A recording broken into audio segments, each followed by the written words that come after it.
Hey guys, I'm back, and we got some special guests today. We have the makers of Starforge here. Guys, introduce yourself. Hello, Hey, Hi, I'm Steve. and I'm Nathan, and I'm Will. and we're making Yeah. a game called Starforge. Yeah. Yeah, you're definitely right. There is some echo if I turn on the volume of this stream in the browser. It's cool. Yeah. Anyways, we're going to be doing some Q&A with everyone. So if you have some questions, leave in the chat box on the live stream. These guys will answer it verbally for you. I'm going to show a little bit of playthroughs, and they can explain what they're doing with the game.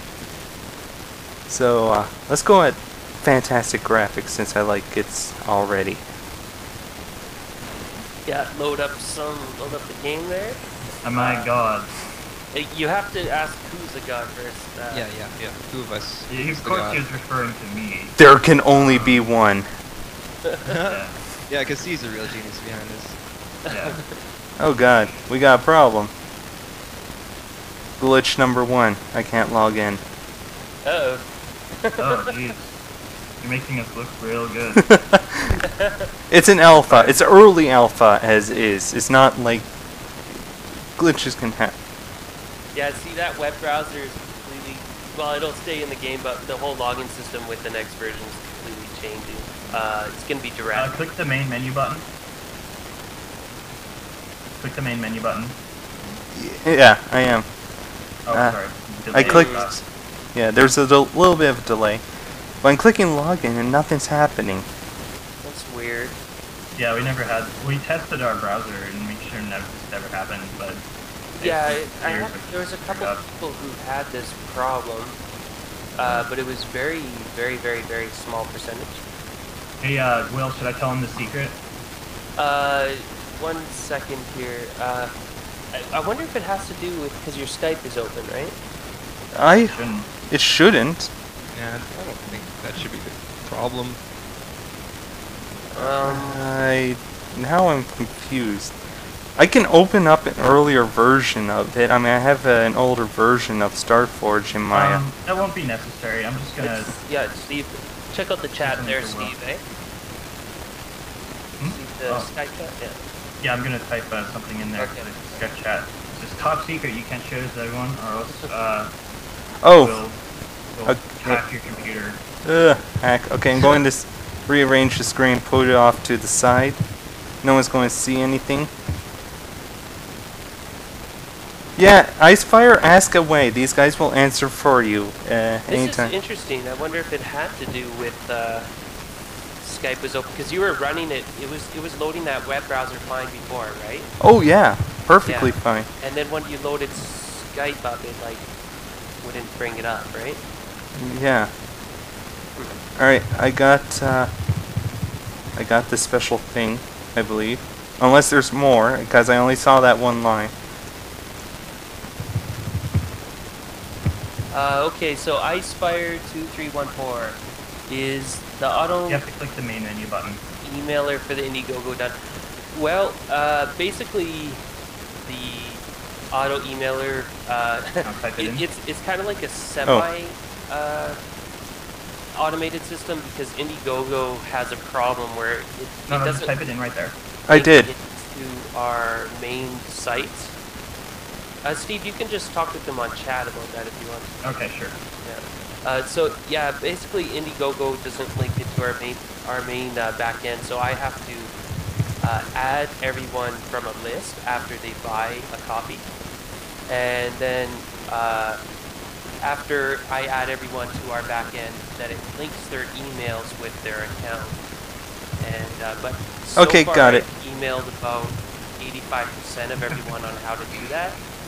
But there's about 15% yet I gotta finish. And after the account's done, then I'm gonna send Alright, another looks like it'll let you in now. to everyone's accounts. So yeah, so that's basically on the auto email. Okay, looks like you're in the game there, eh? Yeah, I hacked the game. Yeah. But The cheat code doesn't let you play the full version. That'd be kind of a bad idea. Yeah, Yeah, I guess everyone can see live a bug that this is good, right? Because we see it with our own eyes, and the thing is, we're taking out the whole web browser login. Yeah. That will be gone. That is a thing of the past in the future. Oh, if you want to get the graphics back to normal, push escape. And go settings. And then drag that little slider off to the side, and then push apply at the bottom, and then you're done. And that'll be beautiful. Okay. And my computer is going to self-destruct. 5. Oh, not responding. No, it'll look fine, don't worry. Ugh. It's just regenerating the textures. Yeah, That upscale them. a lot. There you go. Look at this beautiness. So, So I can see a little bit of a visual glitch here where you can see a cutoff. That must be the clouds. Yeah, the clouds by default are set on low, even if you drag that slider up. If you want to adjust the cloud quality, you can. It's just that it can slow the game down quite a bit. hey, guys, before I post this on our Facebook and everything, like, I'm wondering how should we choose, like, because there might be a lot of questions coming in, right? So, we should try to, like, pace it, I guess, like, kind of, What, write the questions down and answer them over time? yeah, I don't know, I guess we could just choose them as we go, but, I think we should just choose at random. If people get our attention well enough, then they deserve to get their question answered. If they're just lazy about it, then they won't get it answered. okay, yeah. If there's that many people, then that's what we do, I think. But I don't know if there's like an easy that many. Yeah, there might There is 20 viewers. Yeah, and they're not really asking too many questions. Okay, but I was just gonna say one more thing about the email that everyone's waiting for. Like, so far we got over 2,800 of the people completely converted over into our systems, and another 1,000 past that are like they've been added. So I assume they're either never got the email for some reason, or they're just waiting, or they are working and they didn't have time yet to try it. So to anyone who's waiting on the emails, I'm going to be sending the final bit in the last few days, and then after that I'm going to be sending to everyone again, and also going through my inbox, because I actually got over 4,000 emails in the last 4.5 weeks. And as you can imagine, 4,000 emails to reply to by hand is, along with everything else, is insane amount of emails, so I'm going to have to take a few weeks to work through every single one that I missed. So when people make a donation, just be patient, right? Yeah, Be patient. Be patient. We're doing our absolute best. It's yeah. So, anyways, I guess it's time. I'll post this on our Twitter and on our Facebook. All right. Hey, I quickly switched my speakers over so I could hear the live stream. There's a lot of noise and Oh, rather quiet. give me a second. Can you guys hear me? Yeah, like I can't even hear the game on that. I can hear you. Oh, I don't have the game playing sound at the moment. It's because it's actually integrated your guys' voices along with the sound of the unit. Oh, okay. If you want, here, I'll put in a bit of sound. I'll open up the mixture and give this game a bit of sound at the background. Oh, okay. There we that go. might improve it a bit. Oh. I can hear the game music, but it's not playing your gun sounds. So we have a few glitches, I guess. That's weird. Anyways, guys, if you would like, if it is Skype that's being an issue, if it's okay, I can close the call for a second and maybe unlock the full version, my account. It'll show them what they can actually see, like your infinite voxel terrain. Oh, yeah, sure. I just I posted it on the Facebook and on the Twitter. So. Alright.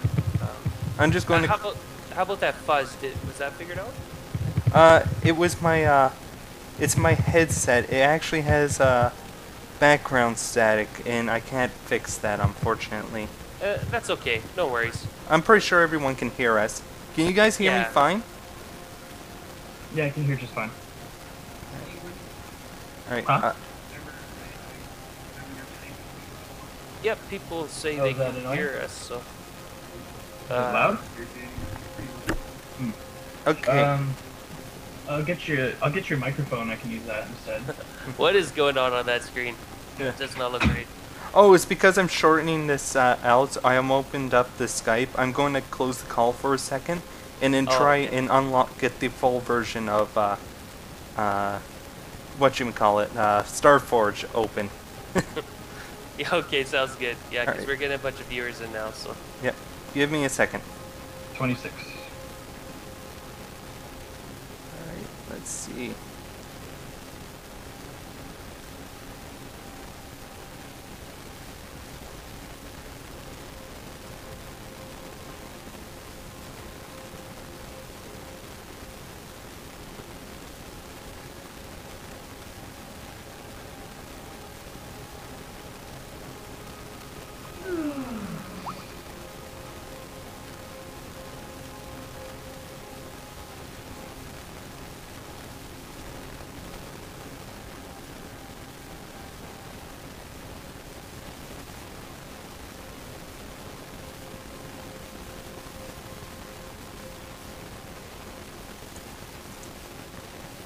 Sorry guys, just give me a moment. I'm actually going to see if I can unpack Starforge.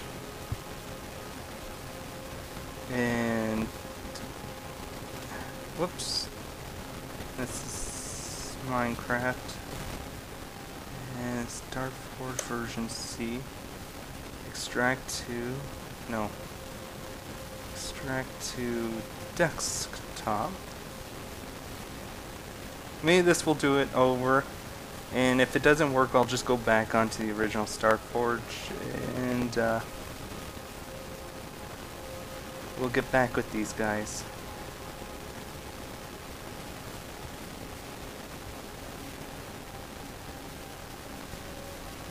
Unfortunately, it didn't work.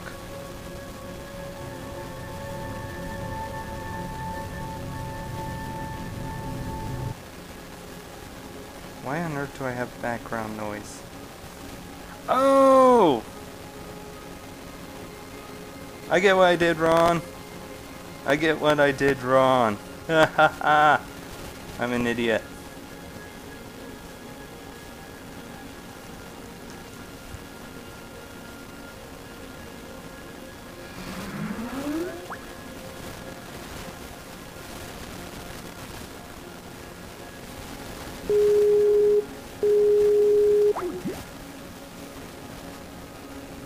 Hey guys, I'm back. Hey. Guess what? Well, what? I found out why it didn't work. Oh. I actually had it open all along. Oh, so you had two open? Yeah, so it was a conflicting packet sending, I bet. So, yeah, that must have been it. as you can see, I'm on. That's interesting, yeah. Can you hear me? Yes. Oh, okay, cool. I'm just opening up all my panels because I controlled D. And play. So, let's do the infinite terrain.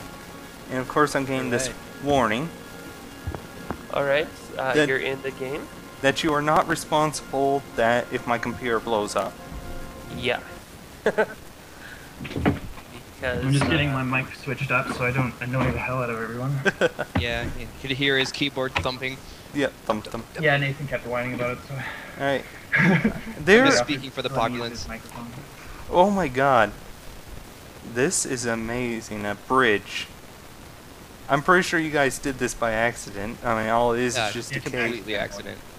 But, come on, it's a bridge. And you get some texture errors, but already I can see that this is... some extra errors. Yeah, this is going on indefinitely. I can run in one direction. I can see the world building upon me. yeah. Let's get some speed. I love the speed. The best way to get speed is to use the super power gun. I'm way ahead of you. He is in the process. Okay, because I'm watching a delayed feed, so... So yeah, you can cheat the game by doing this. Yeah, that gun is insane. Yeah, we're gonna have jetpacks in the future, and that will replace this stupidly overpowered rifle, because jetpacks will basically operate like this rifle, maybe a little more controlled, but the fun of this rifle is just the You complete guys lack can't, of control. guys, don't get rid of the stupidly overpowered We're not rifle. going to get rid of it. This is- I mean, we're going to have a procedural equivalent of it. Ah, okay. Yeah.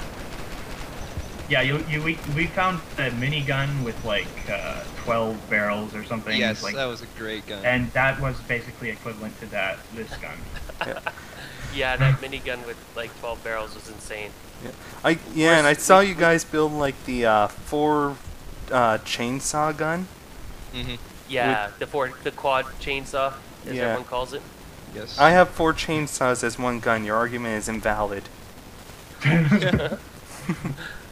Yeah, our whole weapon system is really cool and unique because we can add as many barrels or combine whatever we want, right? So you could have like a chainsaw minigun or a chainsaw flamethrower, and actually players will be able to build guns down the line, so it'll be kind of funny with players building. They could build a flamethrower attached to a rocket launcher and see what happens, right? Oh, that'll be interesting you- to watch.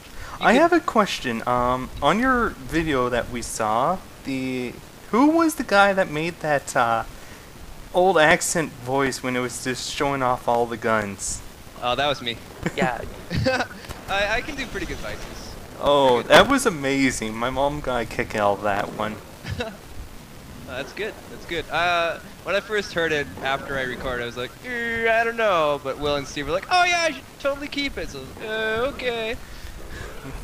Guess Yeah. that worked out. I see you guys already put a lot of work into this. I mean, even with the infinite voxel terrain, building upon itself with indefinite cave systems, and all the lights working with it. It's kind of amazing at how much effort you guys put in with such little time. yeah, that's a lot of work. Steve was doing the infinite terrain, so Steve probably knows a few things about that to say. Yeah, Steve, I got an interesting question about your infinite terrain when you go down. Every kilometer, I noticed that you fall through a chasm, and I can tell that it's Oh, yeah. repeating the floor. Well, yeah, basically just to kind of give a sense of progression of when you're actually making like significant strides. I just have this little thing that as you go deeper, the normally random tunnels become bigger and or smaller, and at every 500 meters, they become so big that it's just space, and then it goes back to normal. So it's like you're going down a level. So level 1, level 2, level 3. I just put that in so you kind of know where you are. Oh, so is it going to stay like that, or No, going to it's just that's entirely we're showing one possibility of infinite possibilities. Really, you can do anything with parallel noise. Like for example, these tunnels, without any influence from that depth modifier that I just explained. It just produces tunnels that go on forever and ever in on all directions. Just using parallel noise. For those of you who don't know what parallel noise is, it's kind of hard to explain. It's like It's clouds. It's like basi- smoothed out noise. Yeah, it's just basically noise that has. It isn't just like it has like clouds basically, and it's always different everywhere. Google it. Google it. Yeah, Wikipedia. Google's your friend? 200 meters. Yeah. I'm trying my to record find is, like- another way down, but I keep running into dead ends. Oh. Going down the toilet. Oh my god. Well, you always have time to put in more money. Do it. Yeah, I'm going I'm going to try and reach 1,000 kilometers. If you guys want to, you can explain what people get every perk level. Explain. I could talk about the perks bit, sure. Yeah, so like the $15 perk is a finished game, and you got access like to the full alpha, beta, and full game, of course. And whatever updates past that, the reason we put like we're trying to word it so that like down the line we want to put modding, right? And if someone somehow builds an insane expansion pack, and maybe they want to try and sell that, then we think they should probably be allowed to if they really put a lot of effort into it. but we definitely want like full modding support in our game, or as much as we could put in. So almost like a Minecraft type. Yeah, basically, because I mean, it'd just be awesome. So that's really all there is to it. I mean, that's partly why we switched from free to play. Free to play games don't really work well with modding. I mean, after all, players can create all the content that companies release as microtransactions. So. Oh yeah. And yeah, so I mean, modding is something we do want to put in. We want to try and put in something even a bit earlier with modding than before the project is done. Maybe allowing users to swap out like textures for the blocks or something would be cool. Yeah, the game is made in Unity though, so how are you actually going to handle that? We could build a custom, probably build a custom loader. Steve would know more about the tech on that. And I'm just testing my mic and trying to switch them up, see which one is working. You Someone's sound at- handsome. a Steam workshop. We'll have to look. Does it sound better than my previous mic? Yeah, it sounds good. Okay, that's probably a shotgun mic then. You might still hear typing, but that's... Someone bad. was saying if they send us, what was that? If they send us a hug, would it be by email or letter? I'd say letter, but we're probably not willing to give off an address to send that letter to. That's sorry. That's okay. Steve can hug Nathan for you. Yeah, you just tell Steve to hug me, I mean. Yeah, he'll do that for you. How will no the homo. weapons affect the players in the future? Well, the weapons are right now at such a basic state, eh? It's like we're gonna put elemental like ammo. If we have time, we'd like it so players could even control kind of the way their projectiles come out. If we have time, but there'll definitely be different elements like fire, electricity, magnetism, even. And they'll all affect the player differently. Like, you can imagine magnetism would, with the weapon, could pull the player in or push them out. Fire would light them on fire, cause forest fires.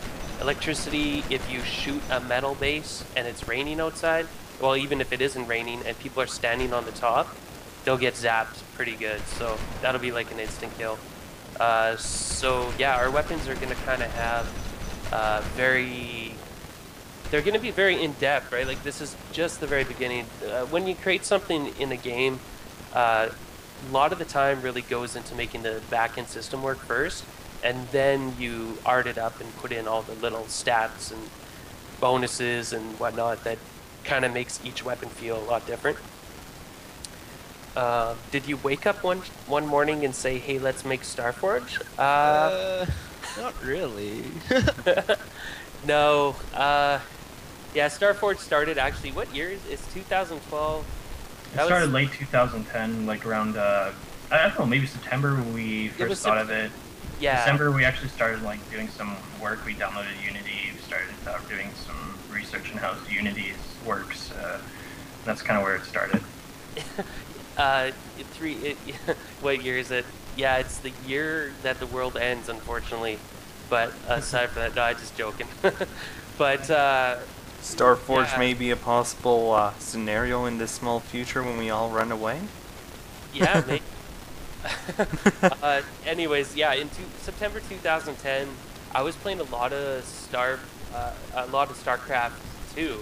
Actually, at the time, I'm a huge RTS guy, and you know, as usual, I was dying pretty much every match, and I didn't really blame that on the game per se, but I really enjoy that game.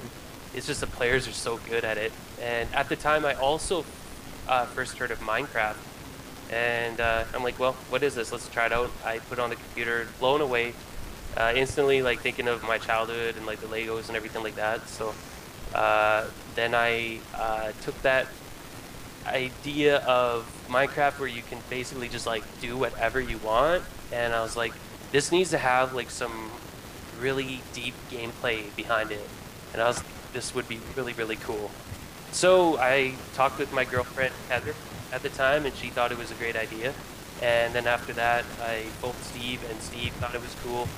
Right away he started talking about procedural weapons, and 3D tile sets and like making sure that we put a lot of work in to be innovative on our own and just put a lot of different graphics techniques in the game and really expand upon it, right? It's what's the point of making a game if you're not going to really make it into something of its own and push the industry forward? So that's for Starforge game. And how did where do you think Starforge will end up? Is there a limit to the boundaries? Well, Steve, is there a limit to the boundaries? The limit to the boundaries in the game, or as to what we can make? Well, I guess the boundaries in the game, there is no real boundaries technically. Oh, as to where it ends up, okay. Well, the only really boundaries are what real life will allow us to do with our time, really, and what we can afford. Yeah. As far as people who aren't willing to just work for free. And that's just how it works, right? Because everyone's got to pay rent. So as long as we keep getting ongoing support, we don't want to quit developing. We want to keep working hard and just keep pushing it and pushing it and pushing it, because we have lots of ideas that weren't even revealed yet. So, but we don't, we got to be careful with what we say, because we don't want to sound like some crazy visionary that can never actually prove what they're saying. So. You guys are already testing the boundaries of what's being made. I mean, what you built so far is by far one most original I have seen. Well, thanks. Yeah. Yeah. We live and breathe this, right? Actually, all of us started programming, I think, at 10 years old. So every single day since then, and we didn't really we didn't make a name for ourselves until this game. So it's like really such a privilege to be able to do this full time. I mean, we can only thank everyone for that, and it just shows, like, it proves that innovation is key. Like, that's the thing. People want to play something new. They want to see it being pushed into a new direction, and I really see a bright future for this game.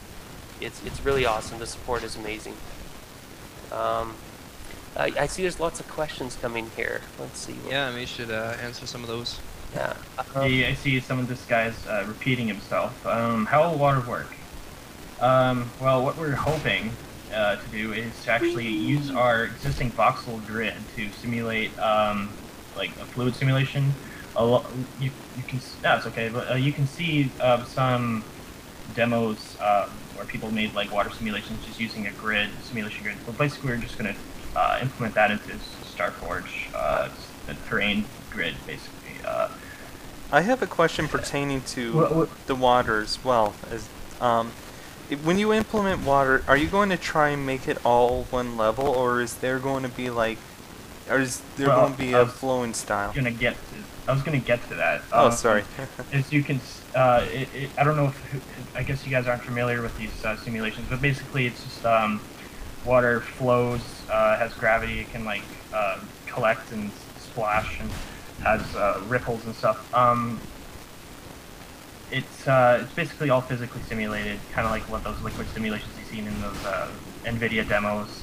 It'll be a much larger grid than what you've seen, so it might not necessarily look as nice.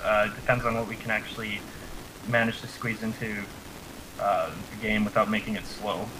There's also the thing about it being infinite that we have to consider in how we design this. Like, how are you going to have infinite water being simulated? You have to like have it local around the player, and then that raises questions like, how is it going to drain if it drains into some place that, as far as the computer is concerned, doesn't exist, because you have to walk there yet. It doesn't exist until you walk there. Those are all challenges that we'll have to tackle as we're developing the water and other things.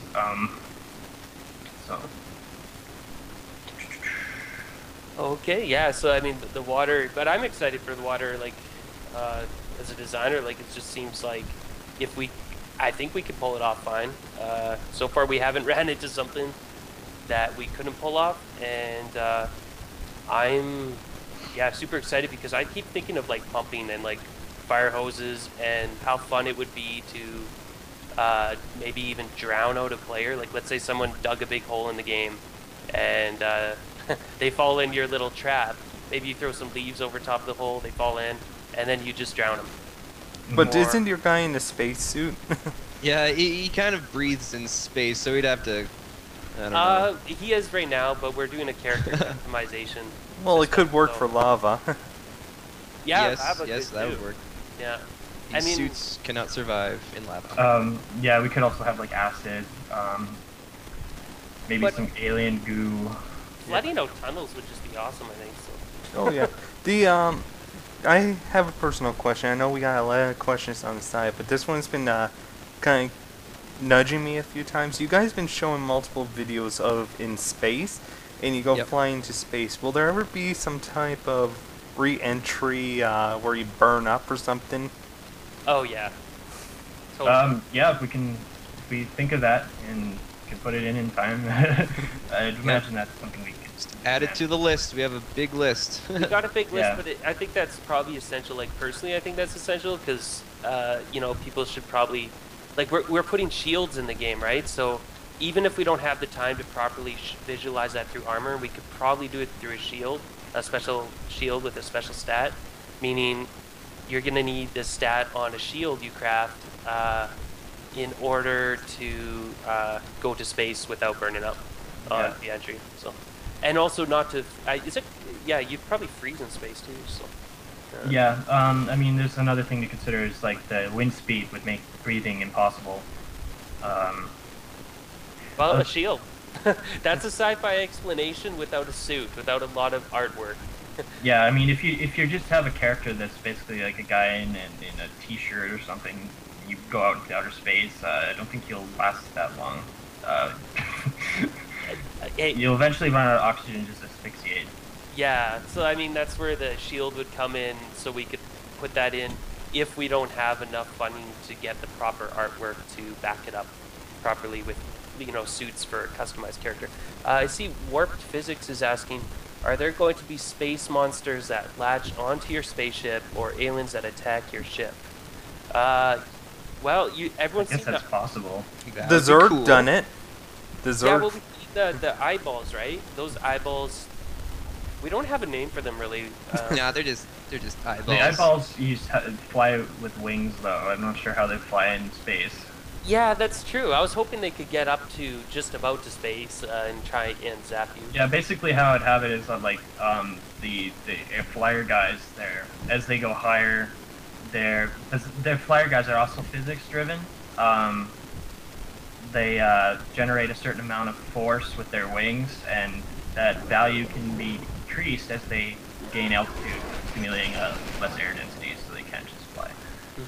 I guess those in StarCraft, you're right. They are in space. I think we could probably introduce a new type of flying enemy if we feel the eyeball looks a bit too easy and like surface based. Like I'm always the one that's trying to push for realism.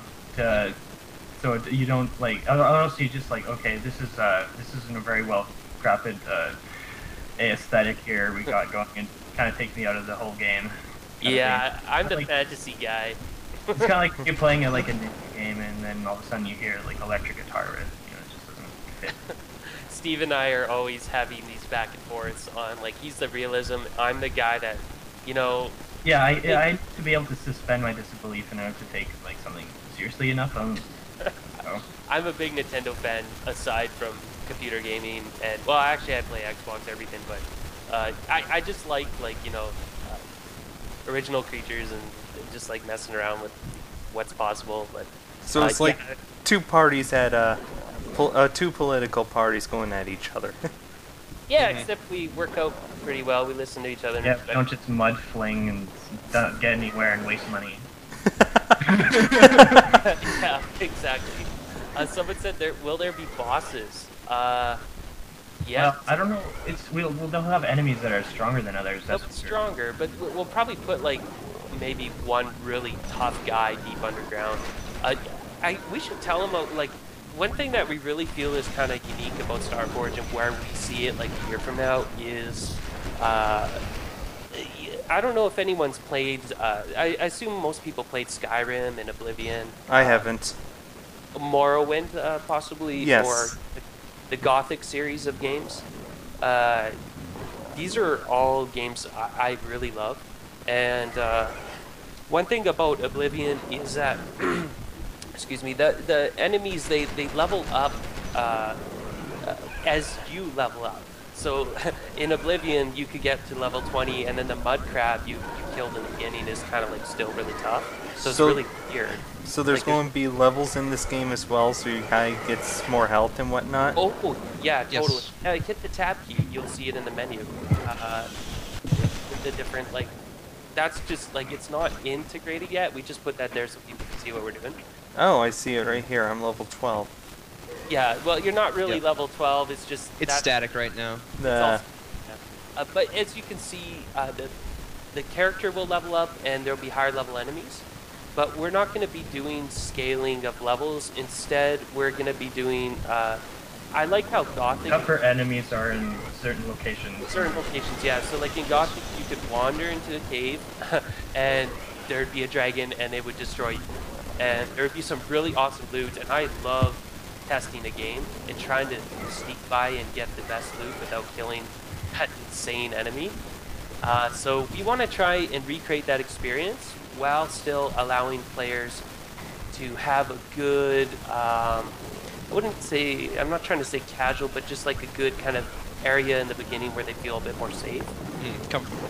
Yeah, comfortable. So Where they can choose to progress if they still feel inclined. yeah, if they feel inclined. So that's where digging comes in, right? So now you're opening a new dimension into games where if you dig straight down and you go forever, like from the, let's say you want to start you off with a pickaxe, like similar. So imagine you just, the second you load up Starforge, you crash up your dropship, right? And you just start pickaxing at the ground for the next 30 hours and you just go really, really, really deep. You'll come across an insane enemy that if it just touches you, you'll die. But there'll also be a really cool chest that could have a level 1000 machine gun. That's what we want to do in Starforge. So you have the choice to go to some really high level stuff extremely early on, or you can stick it out more on the surface where there'll be some tougher enemies in the deep forest. But as you go deeper and deeper, you'll find different enemies and maybe even a boss guy if we could afford to art him up and put him in the game. Okay. That's a lot to gather, but Yeah, but if you're saying that there's only one, you're implementing an infinite voxel terrain. How are you going to handle that? Well, I don't think we need to have only one. I think we should just have it very sparsely distributed. Ah, but there'll be different. I mean, I'm sure everyone's played Terraria, a great game. barely. You find like different enemies as you go. That's something like this, right? But imagine like now in Terraria, you can not only go underground, left and right, but like in all directions, including to space. And space enemies, we're not sure if there'll be any that like are in outer space by nature. Unless you can like legitimize their propulsion, like they're shooting out there, like they're excreting like poop so that they propel themselves in the opposite direction or something like that. Like, that's well, luckily you wouldn't need to use poop. You can do exist species of insect that can have kind of a combustion reaction occur in them. I'm not sure if it's actually combustion, but it's a mixture of two chemicals that causes like a massive amount of heat. So it's possible. You can have jets. Yeah. While we're on the it's awesome. Lots of guys tuning in. That's awesome, guys. Thanks. while we're on the subject of enemies, I know that you've been saying about like bases or having. Oh my God, I'm being attacked by a lot. I'll try and talk while I'm being attacked. You kept saying about having bases. Will there ever be like events like your base is under attack by a massive wave of monsters, or is that going to be a separate gameplay? Oh, yes, yeah. Okay, so Fort Defense is like this very early on kind of deal, right?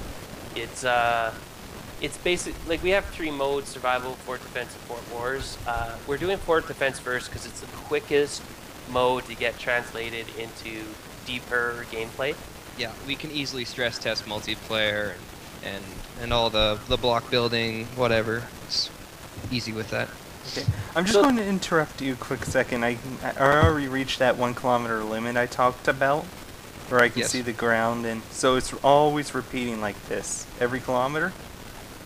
Yeah, only that feature repeats itself. The tunnels themselves do not. It's basically 2 layers.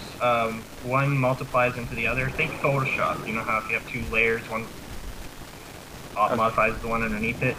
The only thing that repeats in there is that one layer where it gets, as you go down, it cycles between having a big open area and having tunnels.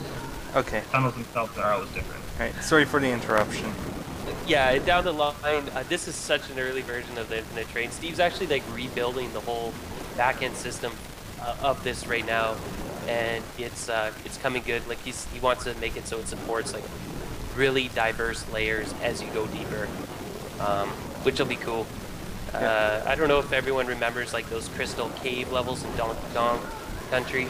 They're kind of like really shiny and stuff. Like we're hoping like maybe the first layer of underground is kind of more friendly. I think you mean Yoshi's Island. Yeah, oh yeah, Yoshi's Island too. It's got those. Yeah, see some of those crystal caves. Yeah, excellent. And I can see the monsters when they spawn, they practically jump. Oh, I think they might be somewhat intersecting with the terrain when they spawn. So a collision detection. okay. Someone said none of the builds are optimized enough to be playable, and this was we openly debate here if it was a big mistake to put out a demo so early of our game or just like builds, because we agree it's extremely unoptimized, the version Joel is playing right now. Yep. That's what we've been working on this last month, and next month we're going to be working on that too. We want to get it so it runs like, I guess, what were we saying, Nathan? Like on your... I have a $500 laptop sitting here. It does have its own graphics card, but it's not the best. And if it can run on this laptop 30 frames a second, I am satisfied. Yeah, I'm playing with the very powerful laptop here. It's handling everything right now. So that's why we got smoothness. I could understand why you'd be upset, Jay Wom, because you gave some money and you said that it wouldn't work for you on your computer. You could always email me at sworn@codehatch.com, and I'll try and look into things for you and see if we can figure out a way to get it working properly. Of course, I have a lot of emails. Just be patient. Give me some time to get back. But remember that any money thrown our way will go into helping optimize the game on top of building it. And that's every bit counts. That is right. Yeah, and it's unoptimized because we're building some tech, like some really big tech and putting everything together. And over time, you break that down, you see what's slow, and it's it can be a bit of a slow process, but it is being done and it will be done. So in time. Yes, like we apologize to anyone who it is running slow on. We're working on that. Will there be another dimension? You mean like 40? That's a question. Or about 40. Let's see here. Easter eggs be possible. Okay, well, when is the next build out? That's something we get asked a lot by Sir What's-a-lot, and the next build is coming in December. We are trying to get it out for mid-December, probably around the 15th to the 21st. We want it out before Christmas, so everyone can play it on their Christmas holidays. And we know we were talking about trying to get out right after the campaign, but as everyone could see in our open development process of our last Fort Defense video, there is some bugs, and we are fixing through that on top of optimizing, right? So that way when people play the next build, hopefully people who couldn't get in before can play it easier. So we're just trying to get it all working good for when it's released great, and that way there's a lot less hate being thrown at us on the forums. Rabble, rabble, rabble, rabble. Yeah. South Park reference. Yes. I mean, we love everyone, all of our fans on the forums. I try to communicate with them any chance I get, and they definitely tell us what's wrong. And a lot of times we know that there's a lot of things that need to be fixed yet, so that's why with this next build we're gonna take out the outstanding bugs. And one of them is like people have a lot of problems with is the movement. We've been working on that a lot. Steve, maybe you could explain like what You cut out a It's- bit there. Why it takes time, I said. movement, yeah. It's really just that it's hard to design something that compensates for every possible scenario. And when you try to tune it for one scenario, it doesn't necessarily work for another. And generally, when that happens, sometimes it calls for a revisioning of your model of how you represent the movement. But then there's a time issue, how much time you really want to spend doing all this revisioning to what you learn about, what works and what doesn't. It's just one of those things that can take time to get just right. So it's a complicated thing. But it's always a work in progress. So if like the movement today, you will possibly like the movement tomorrow, and a year from now, we hope you'll all love it. So, someone was asking about space, right? Like that's something that seems to be a big thing on everyone's minds, and I agree. I love space. I'm a big freelancer, X Games series, or X3. There's just so much to love about space. So, they're asking about the moon. Right now, in our current version of Starforge, you can go to space with no loading screens, no problem. But the thing about going to space is that there's a, what's it called, Steve? I'll explain it. As you get further away from zero, in a game engine, that is. Yeah, in a game. Further away from the origin, like there's this one position called the origin, where your position is coordinate 0. As you go further out from that position, the computer has difficulty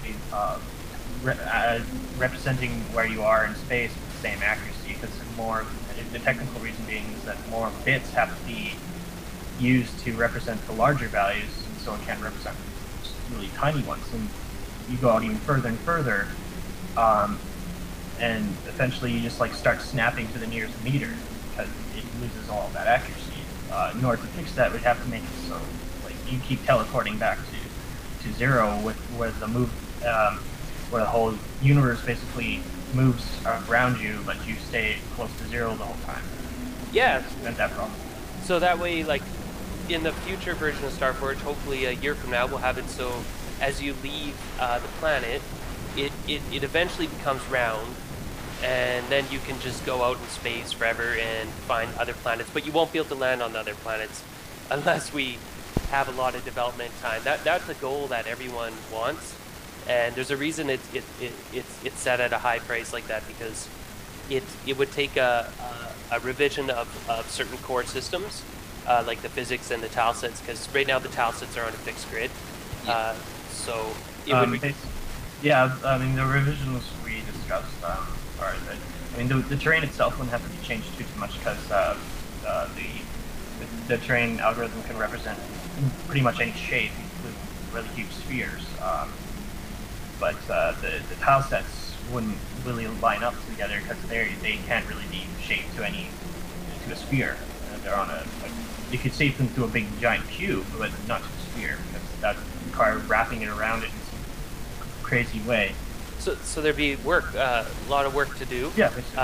It could be done, but we'll see how the ongoing support is, and the stretch goals that aren't reached. As support comes in through the year, that goes towards those stretch goals. So possibly everything may just well be possible. We can't say right now, right? Because after a game went viral, we sold a few copies, and then things slowed down a bit.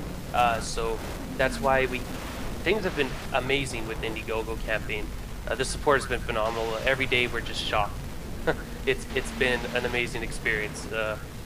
But the reason we can't promise something is until we're 100% sure we can do it. We don't want to get people's hopes up. We want to make sure that we run a company and always do our best to do that we can actually deliver on what we're throwing out there. So. Yeah. See what other questions there is. Will there be a space anomaly like black holes and wormholes? Well, That's It's just something another to look into. feature. Yeah, Yeah, there's a lot of people asking, will there be black holes? Will there be space junk? Will there be this, that, and the other thing? Those are all like little features you can add to an already solid engine, and that just takes time. Yeah, I mean, the important thing for us is to get the foundation built up so we can add, you know, little things like that. Yeah. Over time, it just adds. Oh, I see. The Indiegogo's at 130. 32, all right. 132. Nice. You guys got $400. That's right. Yeah, 132, 402. That's amazing. Yeah. This is, I just want to kind of like quickly go over what your creation goals are, like kind of explain it to everyone. sure. Yeah. Thanks, Isaac, for donating. Yeah, thanks, much appreciated. Thanks to everyone for donating. Oh yeah. People really put a lot of money out. Just whatever you put out, that's amazing. You know. Yeah. Really Thanks. appreciate you guys believing in our dream. And Starforge is, I guess, all of our dreams. So we're gonna do everything we can to. I believe you're pushing Shift 5. You're supposed to be pushing Shift 4 for the $sign. He donated 75% of the sales. Yeah, that's Good on ya. Wow. Yeah, so you guys have already achieved your main goal. A round of applause for that. Yay! So, according to this, you guys are you guys are going to include water and lava, which is going to be a very nice feature. And in the dynamic ecosystem, I'm kind of confused at that. Maybe a lot of people are. Would you care to explain that? Sure. Yeah. Dynamic ecosystem is basically a lot more stuff on the surface. So I was playing Proteus, and actually Nathan was playing it too. Yep. Had fun with that. That's an amazing game. It's an indie game. It's so simplistic. Like, I don't think there's even textures. It's just like different colors. Yeah, pretty much. But basically, you're just thrown into this procedural world. It's not infinite, but you can walk around, and there's all kinds of neat little things. Like, you could walk into, like, there's this little creature that's like bouncing around. It's like bloop, bloop, bloop, and making these musical sounds. And you just never know what to expect. Like, the plants start dancing, and there's lots of neat stuff. And also, maybe a lot of people seen the movie Avatar, where there's like the glowing fauna and plants and stuff. What we kind of want to do is make Starforge, the planet, feel like a alien planet. So it doesn't just have some earth trees that are seeded by robots. It has different little creatures and little friendly creatures. Yeah, basically we'd spend a lot more time on fleshing out the actual like atmosphere of the planet. What players are actually gonna like. What would you imagine if you went on an alien planet that was full of life? Like you'd have all kinds of different complex symbiotic relationships. Not all the creatures are gonna be mean. You might have like walking plants. Who knows? Basically, you just spend a lot more time just trying to make the world a lot more believable, have a lot more depth, so there's a lot more to discover. Kind of like how exploring the bottom of the ocean might be, or in the middle of a tropical rainforest, except it doesn't have earth stuff. Yeah, so it's something really new. We want to give players a new experience, and that takes money. The art costs money. See, if we do all the art ourselves, it takes a lot of time. So by getting that extra 25 grand, we are planning right now to hire a contract artist. We got signed up to do a few creatures and stuff, and that would actually just help flesh out the world more. Yeah, so the money's going to go towards that, and also towards the sound design that would take for that. Because originally with the main goal, we weren't going to put in that imaginative of like it'll be a great experience. There'll be like earth trees and maybe a couple alien trees, but it would be more limited. So this will allow us to spend more time and money making it just a lot better, a lot more solid.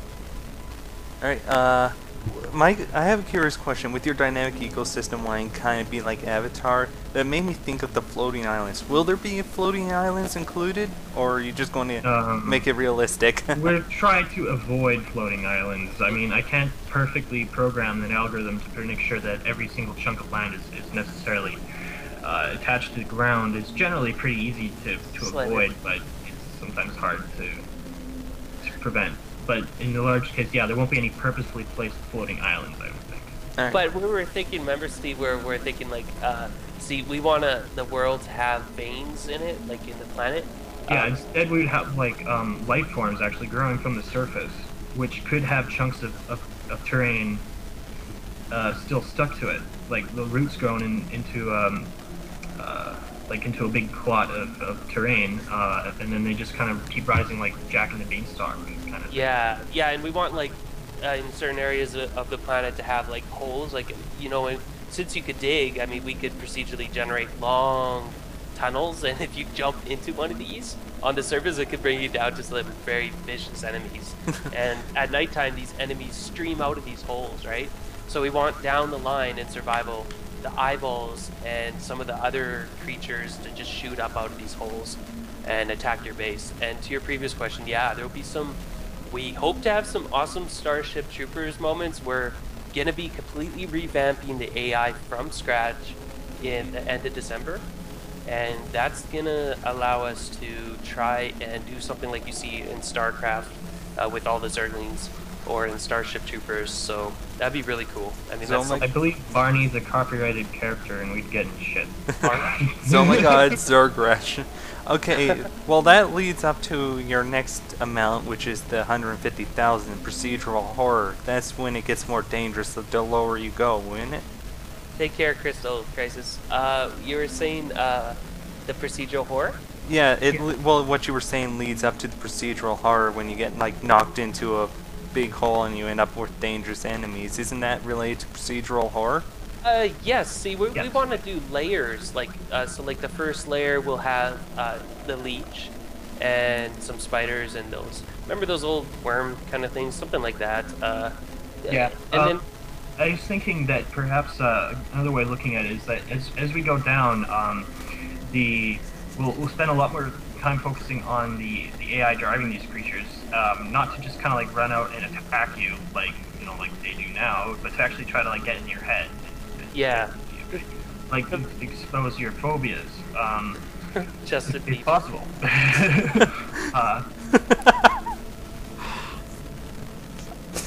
Yeah. So, anyways, things like hallucinations, like monsters that make you go crazy.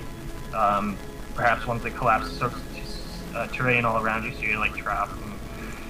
And, although you could dig out, but if you have a bad shovel or something, maybe you don't want to work too much. That's, that kind of stuff. That's what we're thinking. Like, just basically what Steve said. The leech are very like, rah, we don't have a brain, we hunger, so they just run after you. Yeah, like pack of wild dogs, but they're aliens kind of thing. Yeah, they hunger and that's it, whereas as you go deeper underground, eventually, like you can see in that procedural horror image, like we want to have that guy actually, going around, but waiting, like really, not like Slender Man where he's always behind you every time you look around and he gets closer, but yeah, like stalking you, but a bit different than Slender Man in the sense that we want to really make it so you don't know when to expect him, but there is some lead up, and we really want to get into your head with the sound design, and like Steve said, possibly caves collapsing, and also when you get deep enough underground, all electronics stop to work because of what forces. I think we're just thinking like maybe some kind of radio waves or something, magnetism or something in the core. Who knows? Yeah. I mean, it could possible that like certain enemies can like jam your instruments or whatever. They like emit something. So like that little eel way down in the abyss in the oceans where it's purely electric or an electric eel. Yeah, so like as you build further down, your electric stuff shuts off, like no flashlight, no. Let's say the guns don't work because they have some sort of chip in them. You How know, on earth are you going to fight then? Well, you're gonna have to do some old school methods or run. A pickaxe to the face is never a bad idea, right? Or melee physics. So that would be procedural horror if we get to 50,000, which we're really close. Well, not really close, but it is possible if someone's very generous enough. Hint, hint. Next part is companion. Come on, guys, pay up. Next up is a companion AI.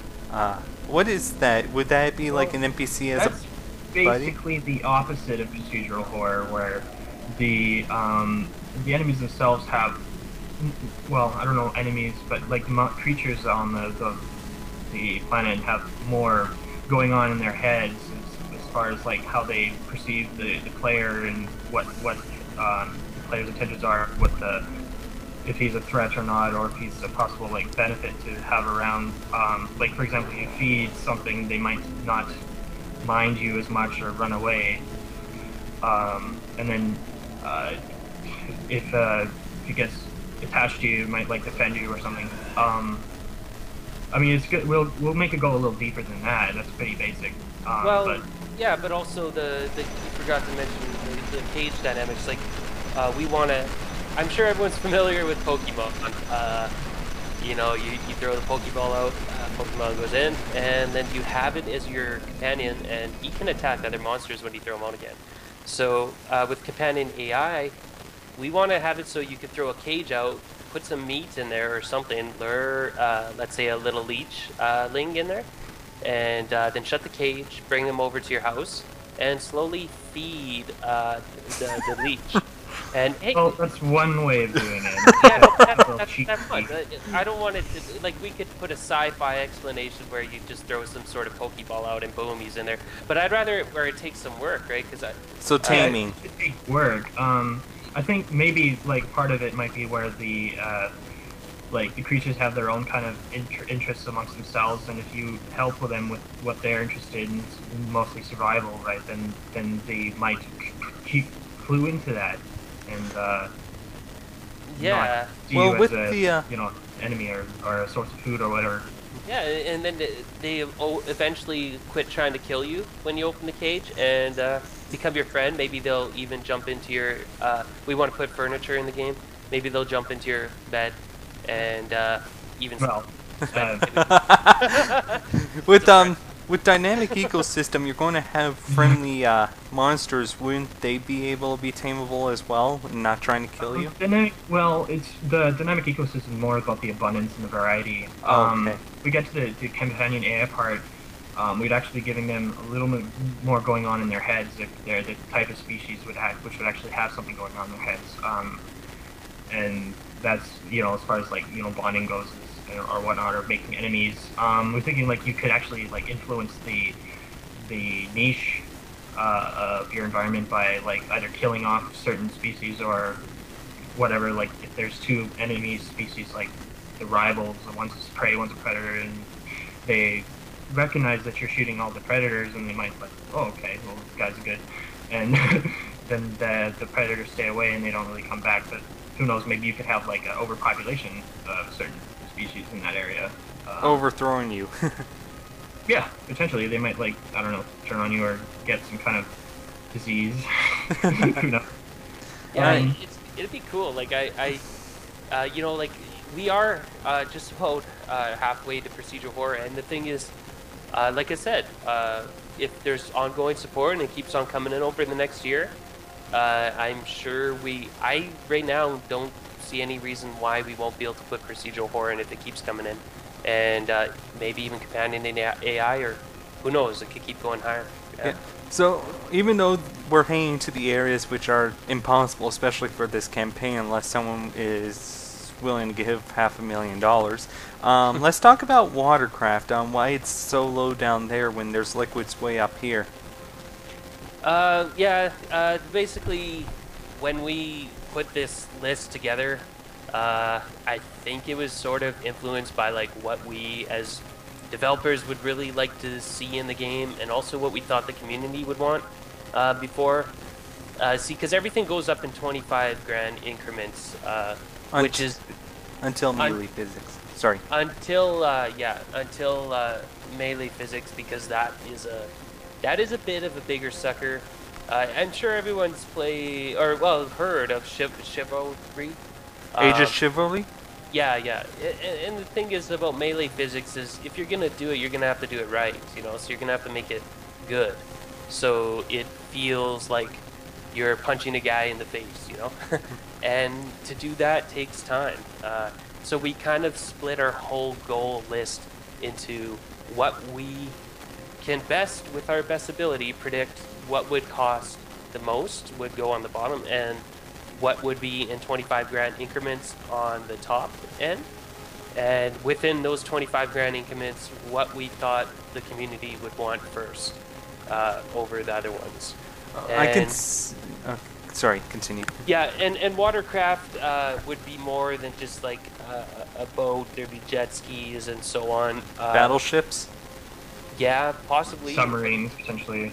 But again, that's if we don't hit watercraft in the next year, then what we would do is possibly just put in a boat, like one boat, and it'll be a simpler boat. Yeah. Because it's all got to be realistic to what we can finance and be able to probably do. Yep. With liquids and lava, I'm just curious on this question. Will there be water monsters you're going to implement, or what's the deal on that? That's a good question. We might put that in the. I'm not trying to like pigeonhole one thing to another, but I guess that's part of the dynamic ecosystem. We could have water monsters fairly easily. Just they'd be limited to the water. But before we'd have to get the actual system implemented where it's like it can detect what's water and what's air, what's solid, like soil terrain. And keeping it all efficient for your system. Yeah, and then like have the physics interact with all that. Like for example, the terrain, the infinite terrain, when it goes infinite, what's actually there is not going to be the same as what's visible. So we can't just use the mesh that's generated as a means of collision detection. So we'll have to like actually sample from the terrain data underlying it, the skeleton basically. Once that's implemented, then it'll be pretty straightforward to get like creatures that can like recognize that it's underwater and where it can't go, where it can't swim. Oh, Isaac's got a question here. Will you need to eat or drink? You're in a spacesuit. How can you do that? Yeah. I don't know. Well, if the question that follows from that is, are you gonna eat shit and piss?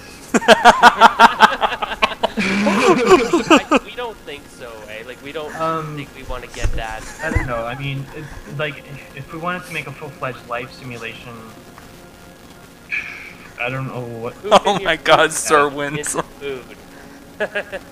Sci-fi explanation for everything. Well, that's possible. I mean, I don't think anyone, regardless of how much technology they have, would actually let that survive in kind of market. Yeah, that's interesting. Like, I mean, we've all played Duke Nukem, where you can, maybe some people play pick up the shit and throw it at people. Yeah. Like a monkey. Or Yeah. Duke Nukem.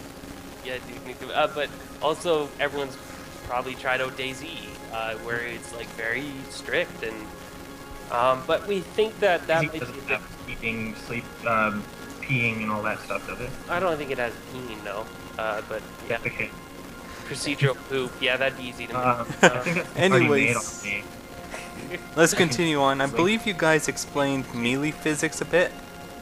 So Yeah. let's go Doomsday events. That's when your planet is threatened. The planet you crashed on. It's basically just like really large-scale catastrophes that can be prevented. It depending on the size of the server, it could, like how many people are actually active on the server. It could be easier for one person to get rid of, or have to require the teamwork of everybody. So they'd all just kind of like stop their fighting over territory or whatever. Okay, we need this to work together, or else this is all gonna not exist anymore. Like asteroids, maybe like I was thinking maybe like there could be like tides coming in. They're really insane because you know how there's that planet. That So moon natural with- disasters? Yeah, Yeah. I was thinking the asteroid one, right? Like, Oh! did everyone play, or did anyone ever see? Well, in the '90s, there's this movie Armageddon. Oh. And there's a bunch of other disaster movies around that time, like Volcano. 2012? Dante's Yeah, Peak, I yeah, mean, we're thinking about 2012. the flood, but Bruce Willis, yeah. the flood would work. But I think what a good explanation for that would be is if you know how there's a moon circling the planet. It's pretty big. It'd probably have a lot of tidal force. Perhaps like there'll be like this big wave of water coming through every once in a while. Yeah, and the way I see it is like the asteroids. Like imagine a huge asteroid coming towards you, and it's just looming in the distance. Majora's Mask, you know.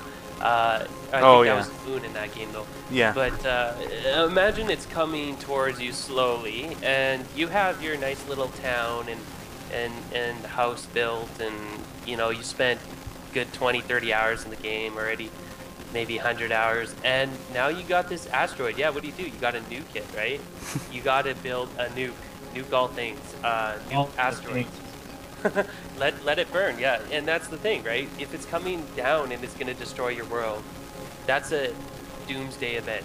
How do you destroy that asteroid? Do you build a spaceship and do you pickaxe it to death? I don't think that'd be feasible. Yeah.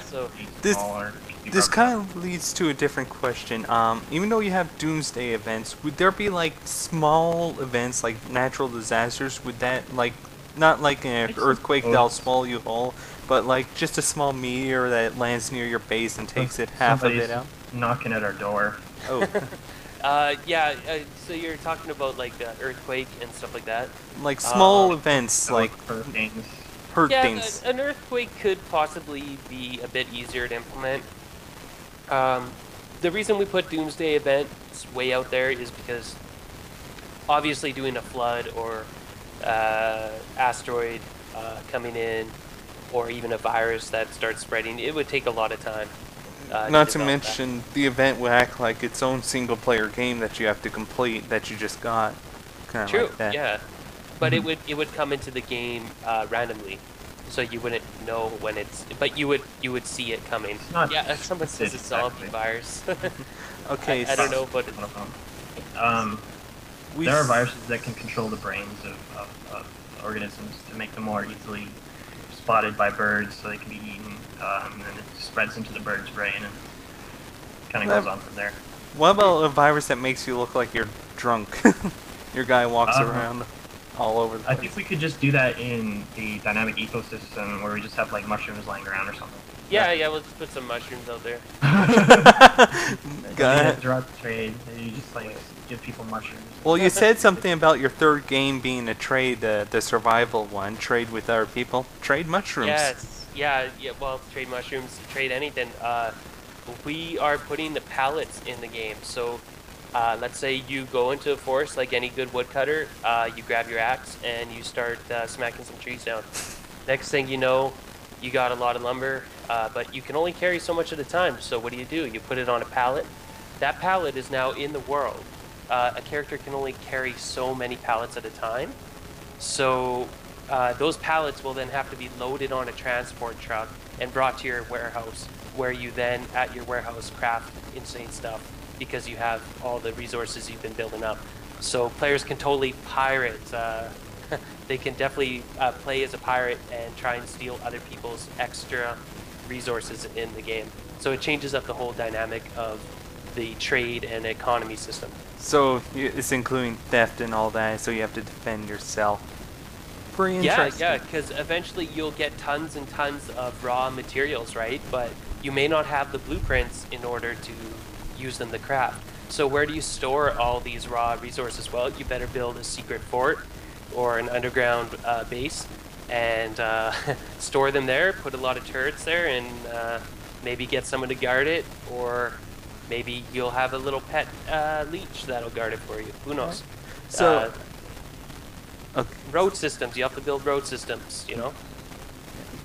So let's go down into this very hard, and this very, well, practically impossible, 400,000, 100,000 extra, this procedural spaceships plus design your own. When we saw the intro video, we saw spaceships there, though. Why is it so low if there's going to be procedural spaceships involved, though? Well, see, the procedural spaceships, to build your own, our procedural weapon system would have to be converted over to that. And also, we're not just talking about where you just build a shell and it flies like every other spaceship. That would be really, that'd just be lame. If we did procedural spaceships, we do it right, just like any other Go. We would make sure that you can install engines, and it changes the way it flies. You could even possibly target certain engines to computers. We want to put like Newtonian physics in space. We want it so it's more realistic. If you're designing your own spaceship, then it should feel like if you made a mistake, you made a mistake.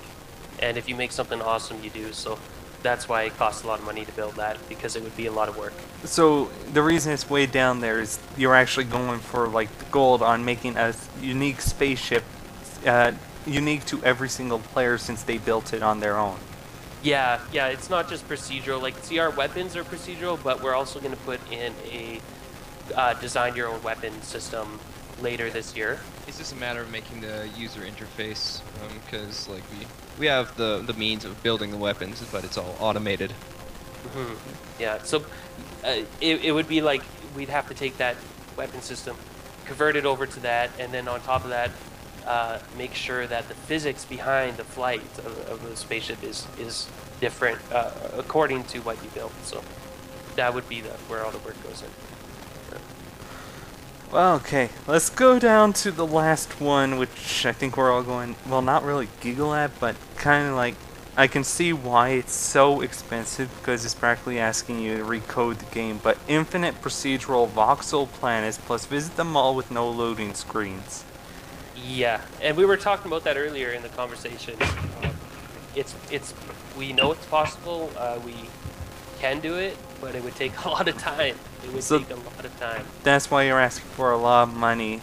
Well, and also we'd have to make sure each planet is significantly different from the one you currently have, or else what's the point? What's the point? Yeah, it would have to be different planets too. So that's why you're making all these, because it is possible they all build up to your infinite voxel planets. Yeah, it's all possible.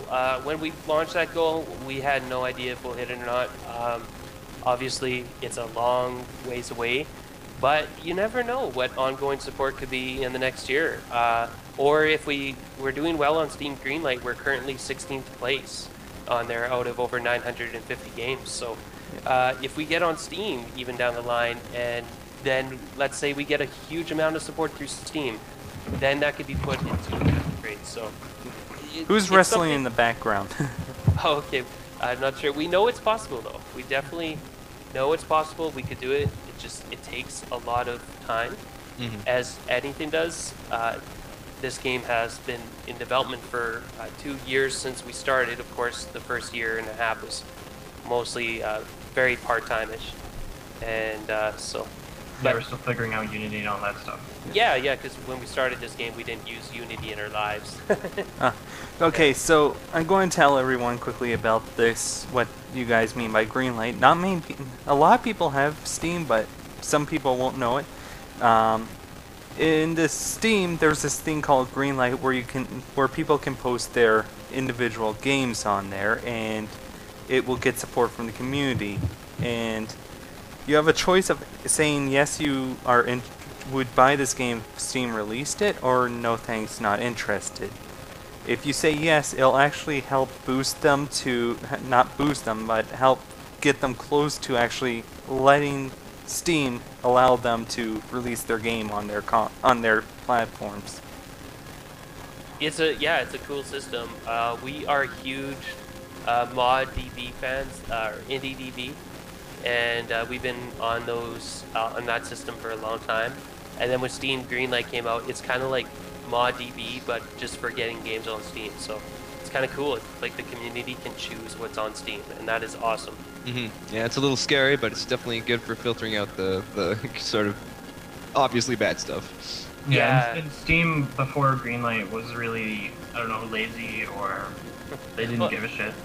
I don't no, like they, yeah, it's just they weren't open. We didn't know, no indies trying to get on Steam knew any reason why their game wouldn't get on Steam.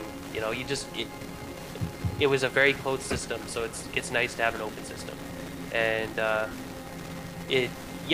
mean, I don't know if many people know, but I made a game called Silas before Starforge. I worked on that for 7 years and put it out. It didn't do well, but it was a learning experience because I knew nothing of development making it.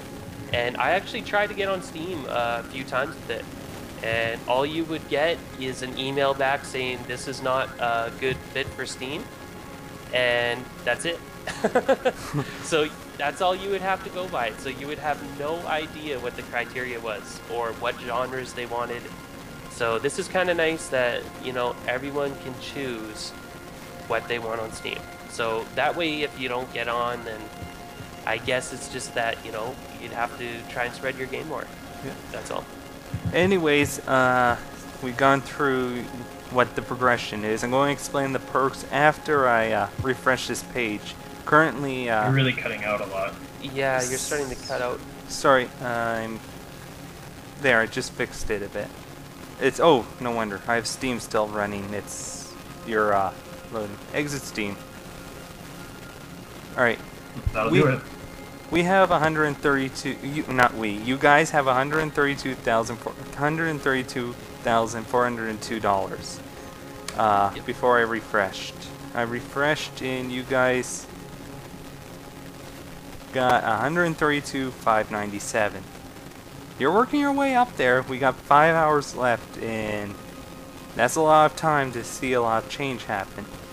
I'm going to explain to your viewers what the perks are if they are to help support you guys. Yeah, you're still cutting out a wee bit, but I'm not sure what. That's just the Skype call. Oh, okay. It's Skype. Yeah, it's Skype. We don't have the best internets here, so well, it's decent, but it's definitely not fiber. Let's see what this is.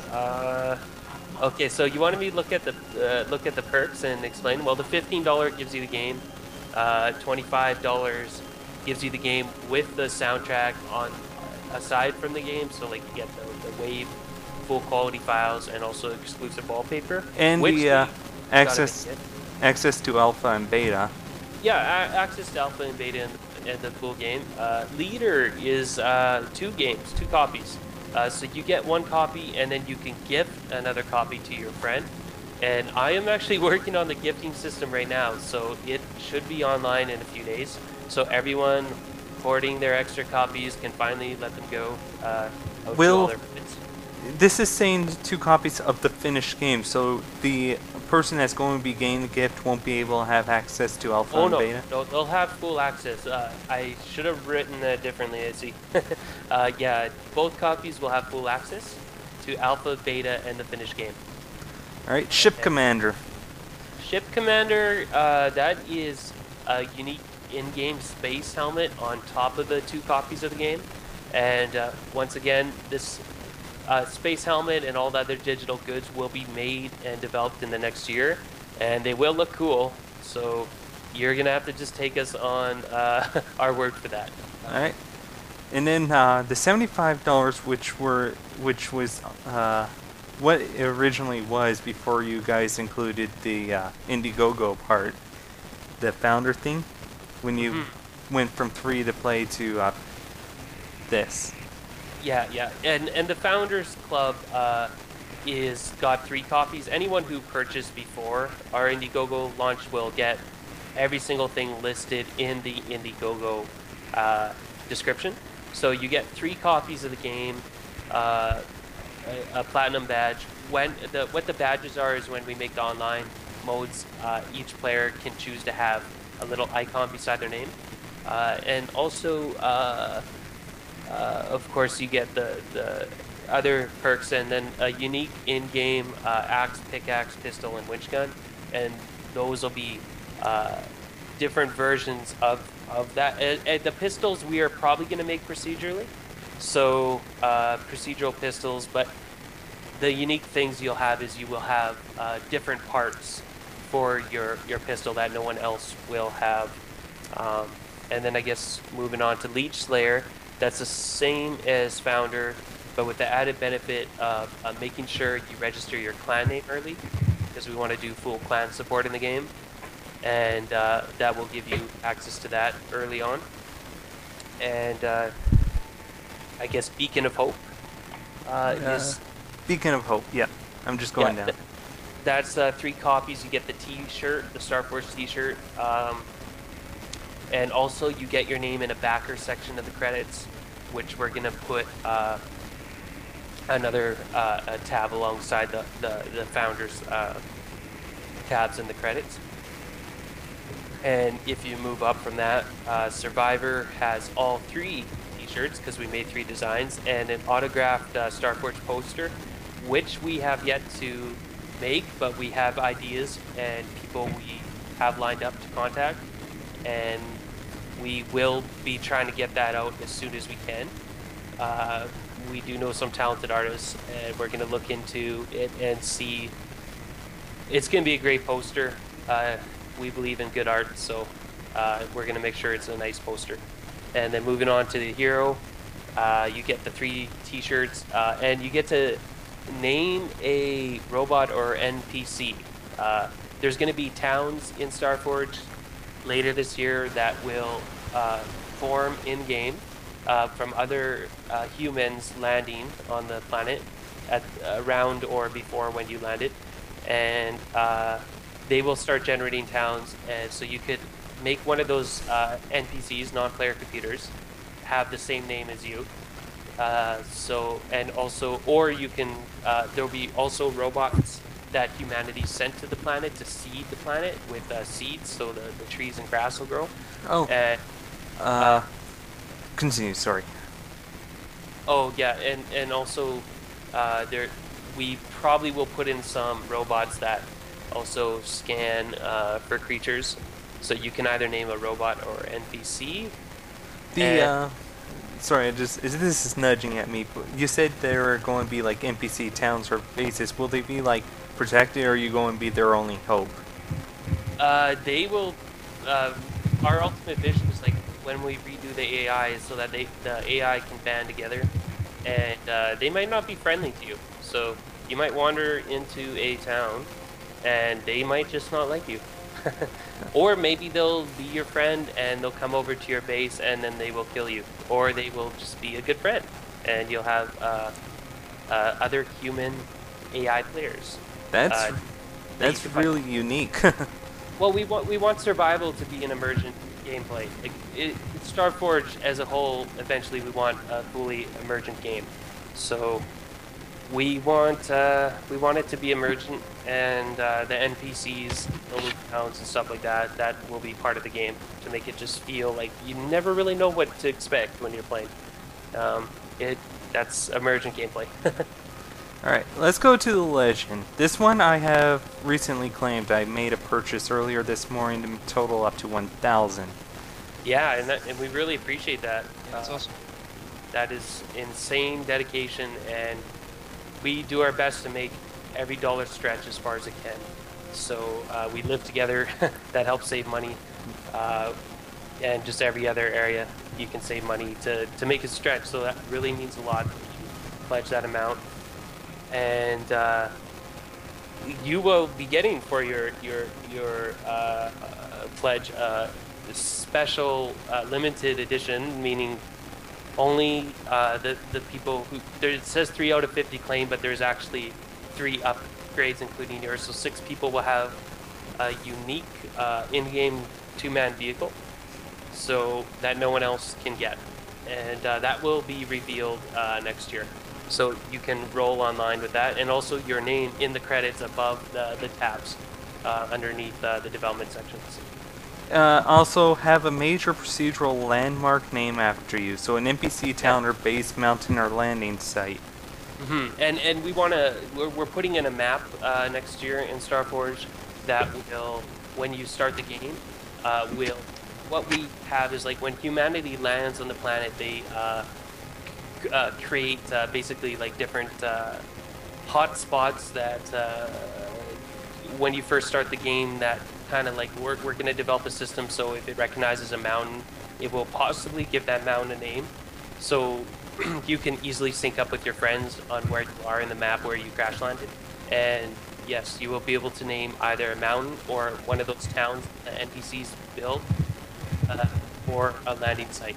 And what that means is that your name would be put into there on top of other names, and as people play, they will most likely bump into your name. Oh, cool. Will it be So- like randomly generated, like it'll actually randomly name a mountain or base, or will it, or you just select one of the groups, like one town, like let's just say I'm selected for a town, so a town will be named after me, or will the game pick one of those four? I think it'll be, we'll probably look into randomly generating names and where things are named. But if it is randomly generated, then yes, it would just, your name would be in a pool, always in a pool, on top of other names, and it would be put into there. It'll And- happen only once. No, it won't happen only once. You could play the game another time, and your name could be in there too, because it will be in the hard coded into the game to show up. So it there's- could be all of the four: an NPC, town, base, mountain, and landing site. It could be, yeah, it could.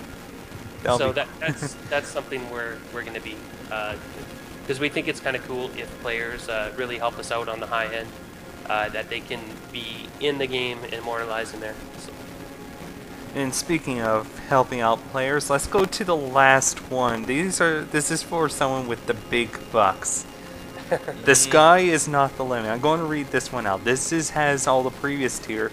These guys are going to make a 3D tile set how you guys want it, with the special badge showing you the sky is not the limit. Plus, they're going to take you out to Edmonton Mall, or what is that mall's name? West Edmonton Mall, yeah. Yes.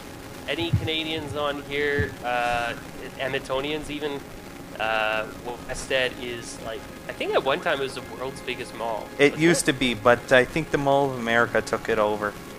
Yeah, but it's still really cool, and basically if you gave us that amount, we'd build a tile set for you.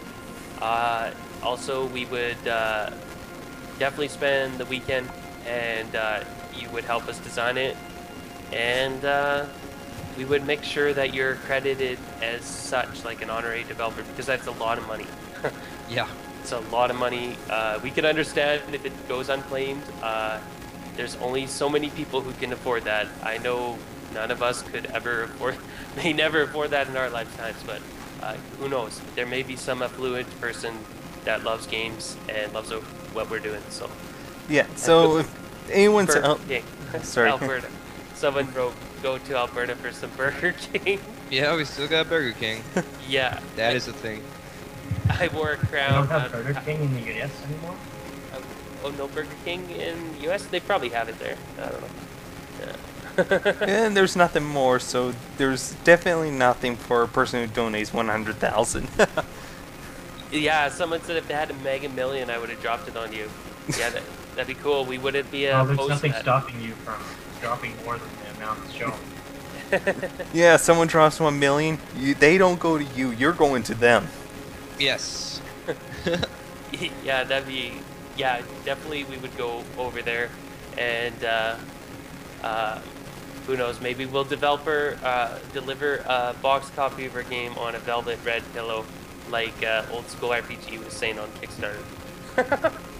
I don't know if anyone's seen that. It was very interesting. Someone donated $15 recently. And Oh, well, that's nice. yeah. Let's just take a look at our recent funders. Have you guys thank them. So we got James Cordis with Undisclosed, I'm pretty sure. I know who he is. James Cordis, I thank you very much. Yes. Caden Coates, thanks for the $15 settler package, and Zeke Wolf 666. He bought a leader package for $35. And William Boret, another William undisclosed, but thank you. And Den.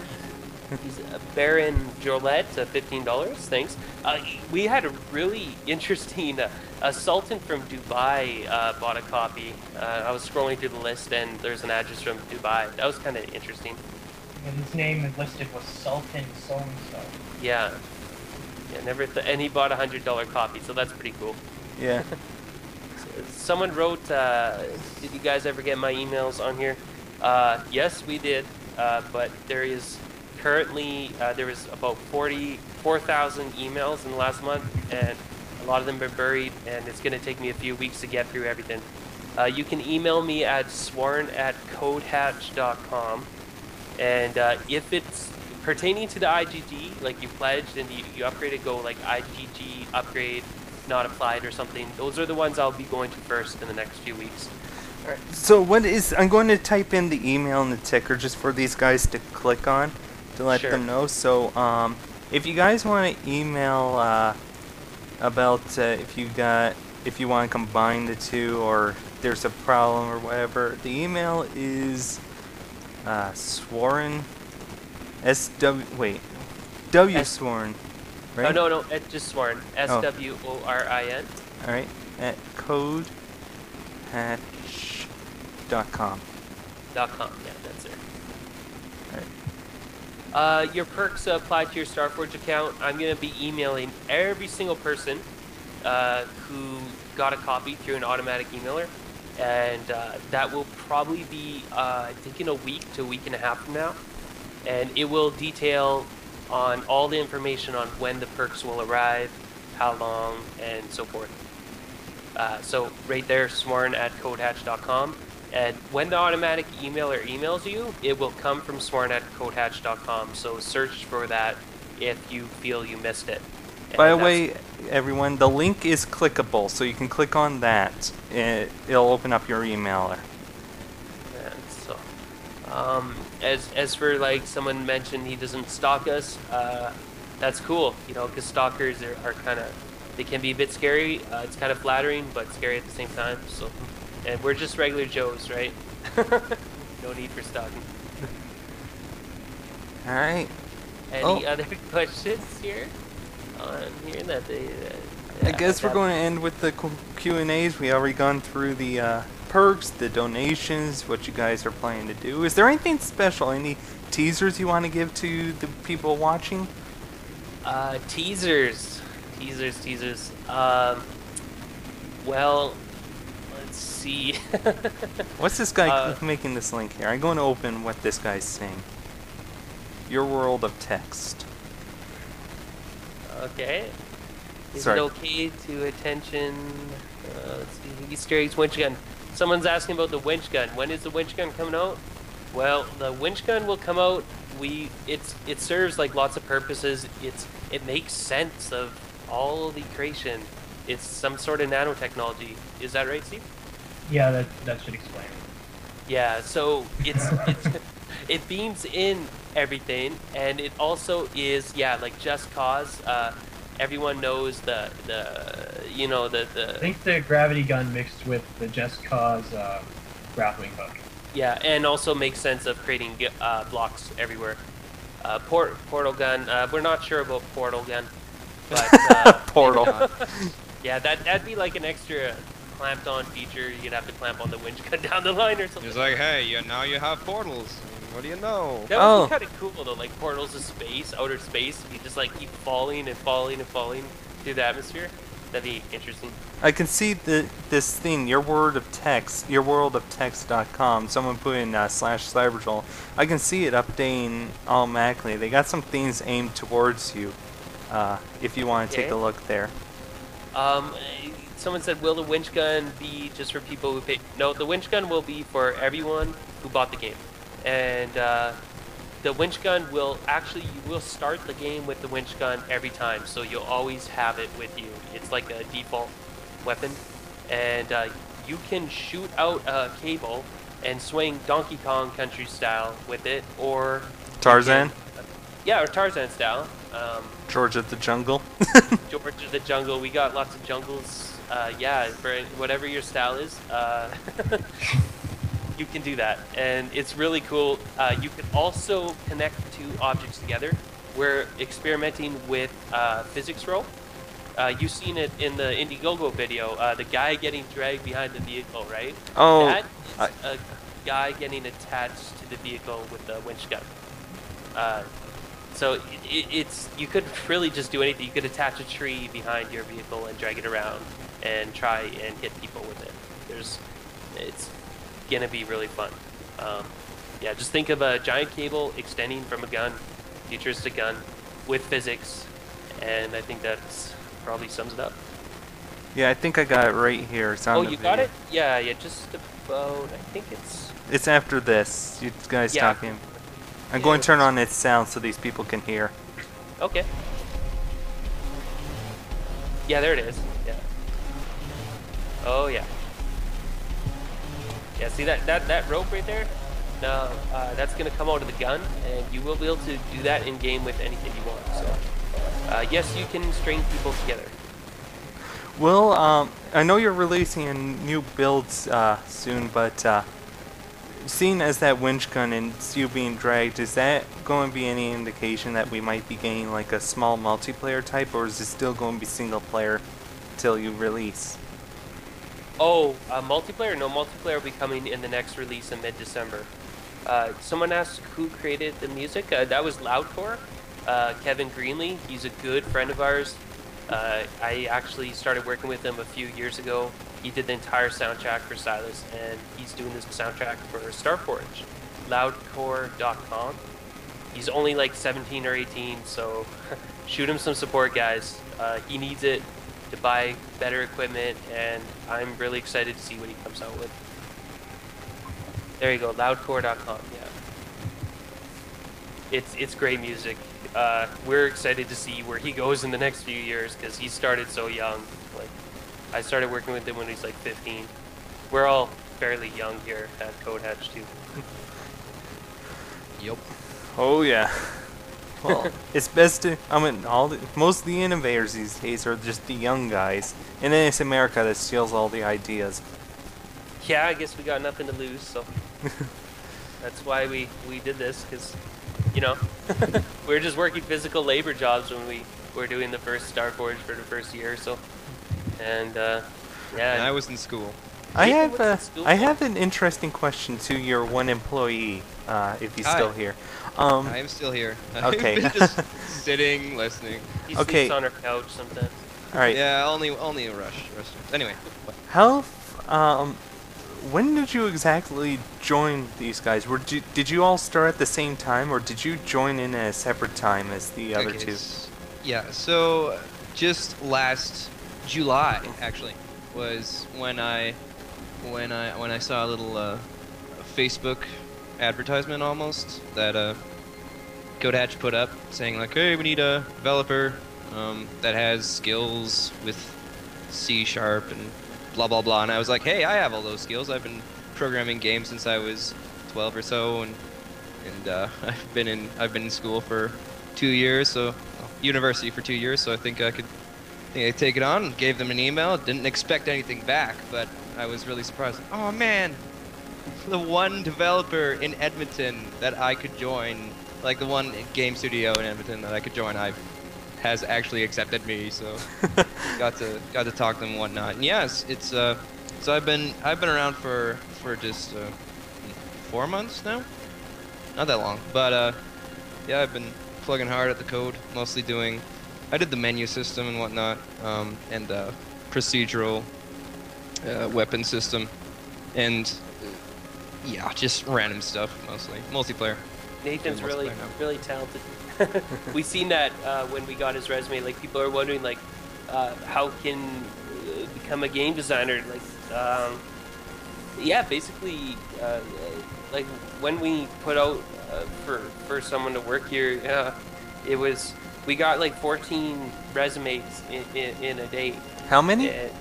14. in a day and a half, Wow. and it was a lot. Yeah. And How the many thing resumes did you get in total? after, well, we right away posted that we got Nathan, and then it just nothing from there. So. But the thing about out of all the resumes, like some people had like a lot of school experience, and others had a bit of work experience, but no one really had like Nathan, where he had built his own little voxel engine at home, a tree engine, like kind of speed tree kind of thing going on, and he did this all on his own will after school and as he was growing up, and that's what we look for. And I know a lot of people from BioWare personally, and they look for that too when they hire someone. Actually, we did get offered jobs at BioWare at points in our careers, Steve and I, and what they look for is a good portfolio. They want a really if you're a coder, it's good to have a university degree, but a portfolio is what will get you the job out of maybe, who knows, 100 applicants or more. Yeah. It's what'll give you that job, is the fact that you're passionate, you're innovative, if it's something innovative, and you work your butt off every chance you can get. That's the key. Mm-hmm. I had already made a little portfolio videos, like 5 minutes long, and it showed up everything I've done since my inception, so. And that's what we've seen. Like, we knew that he had a good understanding of code because he did it from scratch, his own engines, and also he did it all at home on his off time. It wasn't school projects.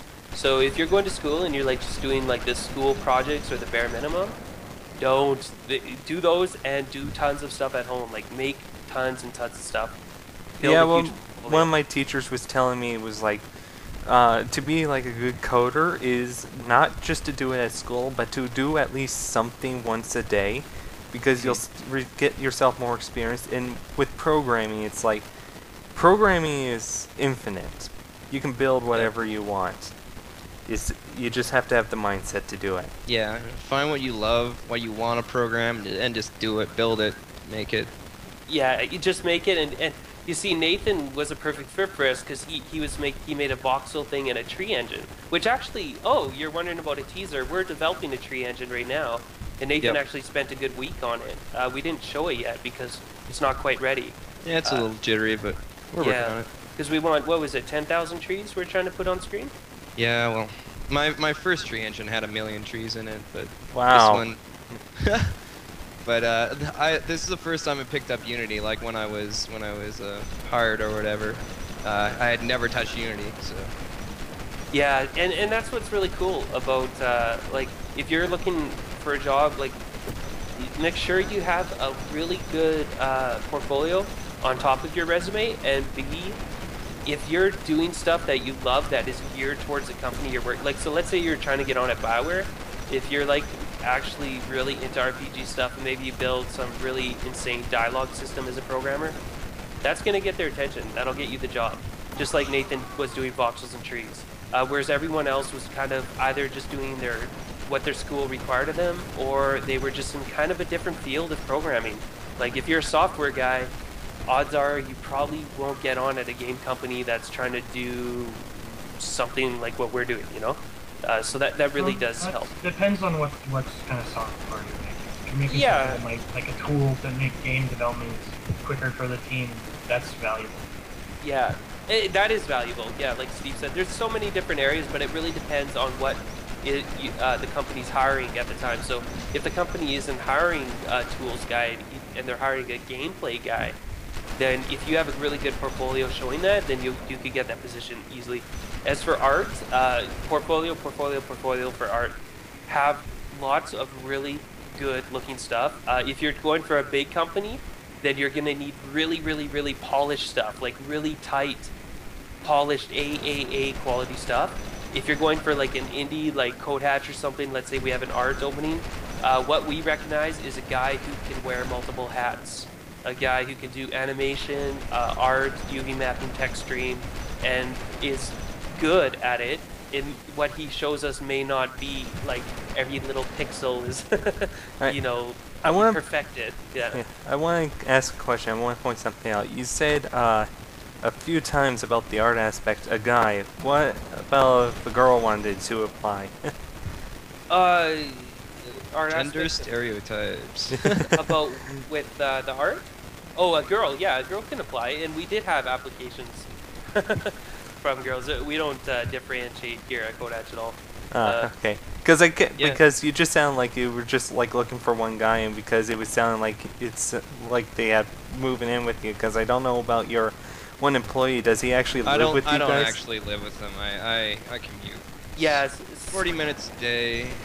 It's not great, but Steve and I have been living together for about almost 2 years now, or a year and a half. So, but Nathan is here throughout most of the day. So sometimes So he it barges in your house to help build yeah, like, games. I'm here to mess up your stuff. No. feels- He's got the keys. Yeah, I do. Yeah, I'm not a and thief. family basement. That's awesome. Yeah, Starforge is totally designed in a basement for a part of it. So. Family basement, pretty much, yeah. Yeah, and then now we're in an apartment. You know, it's an apartment game now. So let's see what the apartment can do. It's really fun. I love this. I'm a huge fan of what John Carmack and John Romero and those guys at id Software did with Doom back in the day. And if you read their biography, they totally were like in apartments and in and out of places. And yeah, it was just it's awesome. You know, that's basically just laying it all down on the line every day. So. I have a question about this current version of the voxel terrain. Does it actually unbuild when you leave? Because I see the land disappearing behind me. Well, it does some unbuilding. That version right now, it'll destroy the mesh, like it'll free that from memory, but the underlying voxel data that's calculated will stay there. So I can return to it and it'll be the same thing. It'll be the same thing, and that's not necessary for it to be the same thing because it's generating from an algorithm that it's deterministic. So you give it a position and it'll give you what's there every time. It's the same. So you don't need to store any data. The reason it stores data is because that's something I just didn't get around to doing right away. The data storage. Just freeing up memory. That's something I'm getting to in the next version. But you might notice that if you go back to a place that you've already been, it's builds faster. Actually, no. Come to think of it, I think that version does have memory freeing. Well, let's find out. I'm going to place a block. That block should stay there. And I'm going to make it remember. So we have a little nudge here. So, whoops. Let me see. Let's see. Whoops. Click. Steal all that. Alright, there we go. So I'm going to build and let's see. Okay, we got this little box here. Now I'm going to run this way. Till Thanks it, for all the donations coming in here. Ben McDonald, Anonymous, and Jake. Thank you. Yeah, thanks. Alright, let's see. And it should be... No, I still see it. So I have to jump it. No, I'm just going to walk around. I don't want to get lost already. You'll still see the block. That doesn't disappear. Yeah, So you'll but... have nowhere to travel back. Oh, there it is. Okay, so I'll head back to it. Now I remember what the landscape looks like. I'll see if it builds differently or is it going to be the same. Because that's one of the hard... I'll guarantee you that it'll feel the same. Yeah, it's one of the hard spots of trying to build, isn't it? Like having the thing remember what you built, and it's still there. Same thing. It doesn't have to remember it. It regenerates it. It's deterministic.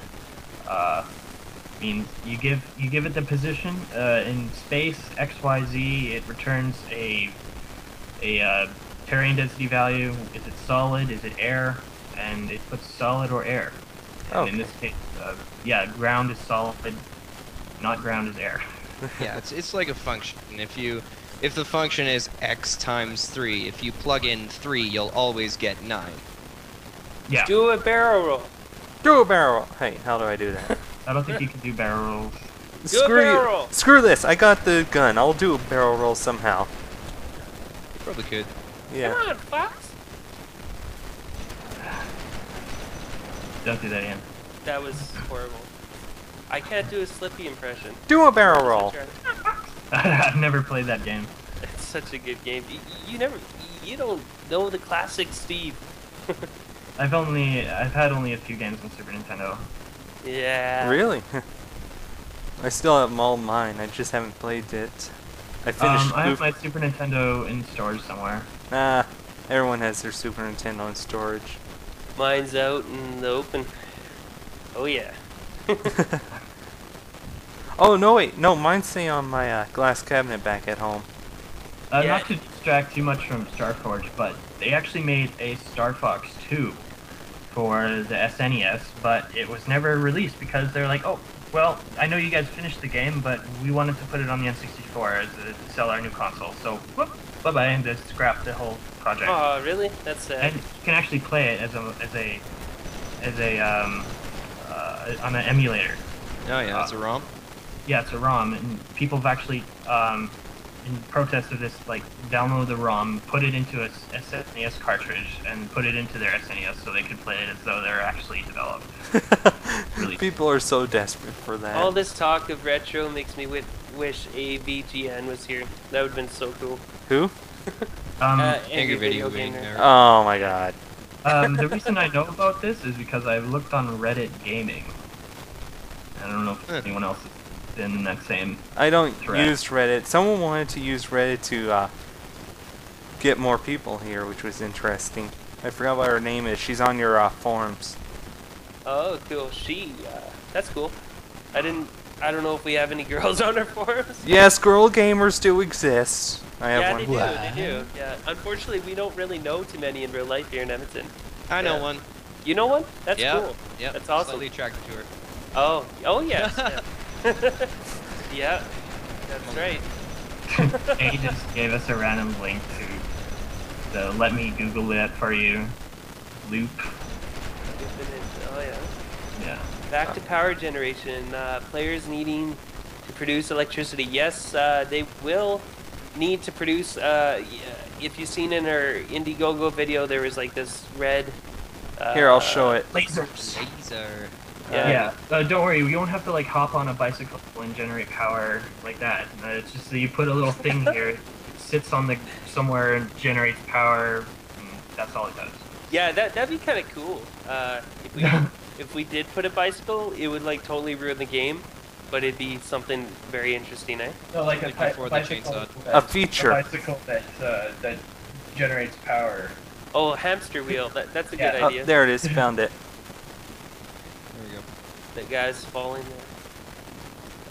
Now the ground's being raised. I think it's a little bit big. There it is, yeah. You're way behind, man. I got mine like 2 seconds after. You got yours like 10 seconds after. That looks good. Yeah, so that's the clip. That's the Infinite Train. The last. Yeah, so anyways, the lasers will come. You will have to. What we want to put in the game is actually Generator. a generator, but also we want to make it, as you can see, like when he's splitting light, like moving those mirrors kind of things. We want it so like the longer distance it travels, the more powerful it becomes. We think that'd be kind of cool. So players have to build like really intricate systems in order to basically power up their stuff, and you will also, like, if you ever played Protoss in StarCraft, you know how Those beacons? pylons? The Yeah, pylons? the pylons, yeah, and it like powers things. Think of that. So those lasers connect to, well, not lasers, but beams connect to pylons, so to speak, and then that powers things in a wide area around your the pylon that you put out. So require more pylons, exactly. So we got lasers, we got radiation fields type thing. So radiation fields is like the pylons in StarCraft, right? Yeah, that's what Nathan was referring to. Okay. Speaking of which, you have a lot of weapons that you have. Is there going to be like a laser type weapon? I'm kind of a laser fan. Laser fan. Yeah. No. You may have I'm seen a in our laser. new video. What wait. kind of lasers are you talking here? Like, Yeah, we have aliens that shoot lasers in our new video, so we could probably put that in a gun and be fine. oh, I'm okay. I'm just a fan of lasers, like the straight beam one. Like this as a weapon.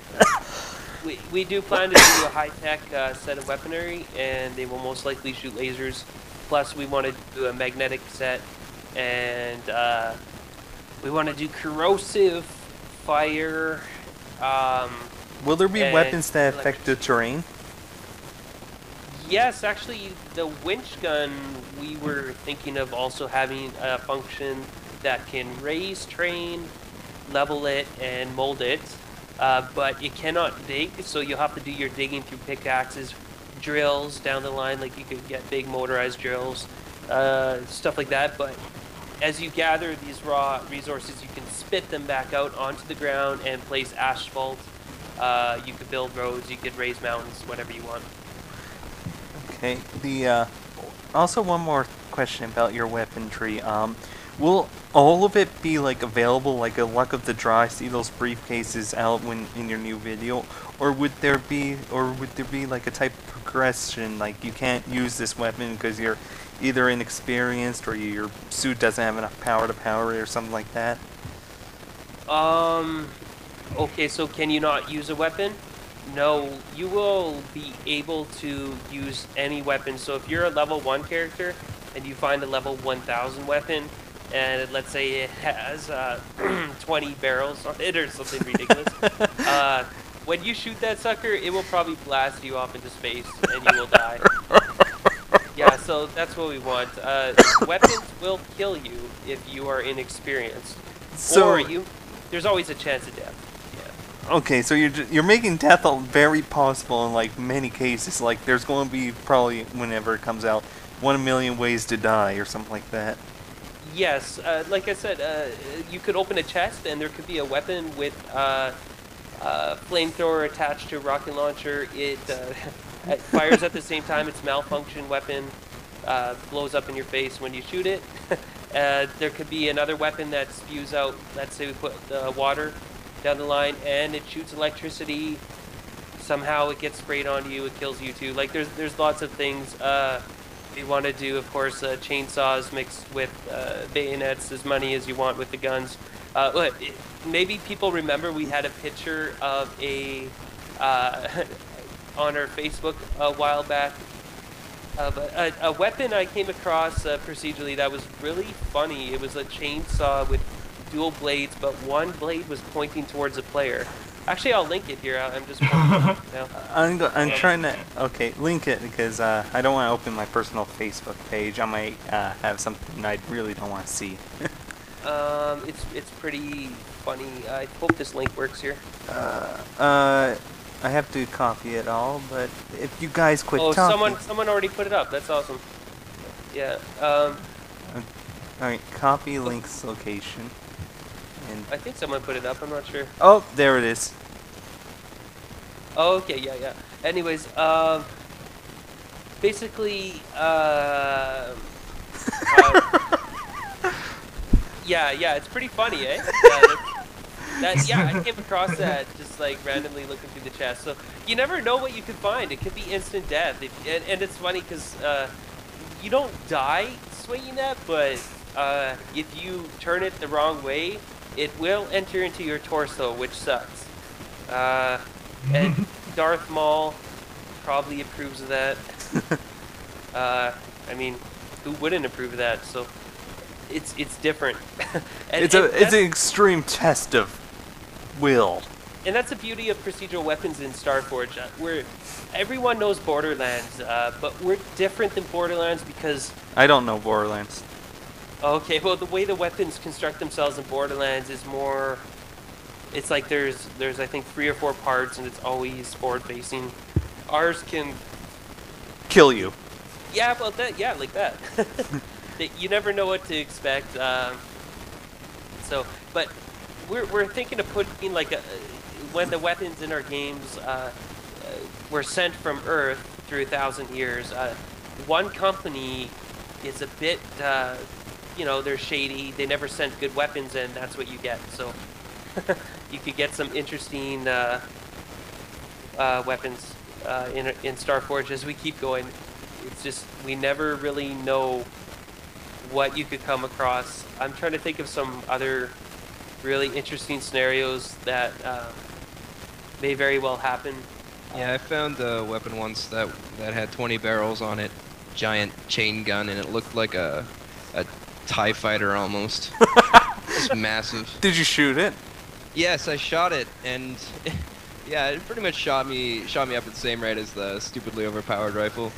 Just like, whee! And also, if you're like really low level and you're trying to shoot one of those insane guns, like it's gonna like. You're going to regret it. Arm up the side, Yeah, it could be thrown Break your around. arm. I'm You know, looking if you on. was- I'm looking on one of your perks because you're talking about lots of death, but there's one perk on. Look, oh, here we go. In perk 250 Survivor, you get a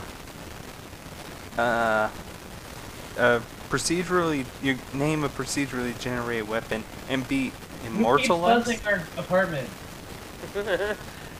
Sorry, I'm just at your door. Nathan, go onto the door. Yeah, it's your brother John. Damn it, John. All right, what is this? What does this mean? They immortalized. It just On, means that you get that your name's stuck there for in Starforge. Yeah, so every time a weapon's created procedurally, we're going to create procedural names too, but on top of that, there will be a list of names that will be sure to pop up maybe 10% of the time, maybe more, maybe less, we'll see what feels comfortable, of names that people provided for us. So Okay. someone could call it, let's say you have a flamethrower, they could call it the burning flamethrower, or Joel's Inferno, you know? Joel's Ashmaker. Yeah, or Ashmaker, something like that. Yeah. And I mean, we'll, we're not going to accept like offensive or racist names, though. yeah, obviously we're gonna have to like screen them. And So- So wait, when you're naming a procedurally generated weapon, it's actually, are you saying that we just give a name and it's going to be on any random type, or is it going to be like we give a name and what type of gun, like what weapon has to be on there to give it a name? Like how's the deal with that? well, you could just give a name, but it'll be a name for one you choose. So if you want to name a procedurally generated pistol, then that would be the one you choose. Oh, so they're going to be like, it's going to define itself as a type as well, right? Yeah, it's a type, but any pistol could potentially carry your name. Yeah. Okay. Names, yeah, the 20 barrel, the minigun, yes, that will be insane. It seems like everyone likes the idea of that. I mean, we do too, so that's why we built it.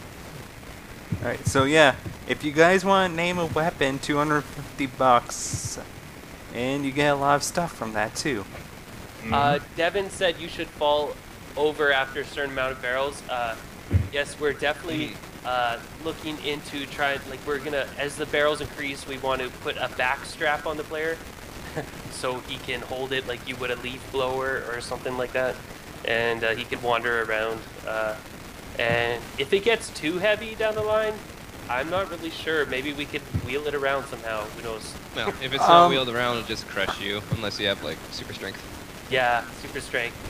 Like, let's look on here. Like, this weapon I have, it has like a lot of kickback, your stupidly overpowered rifle. Yeah.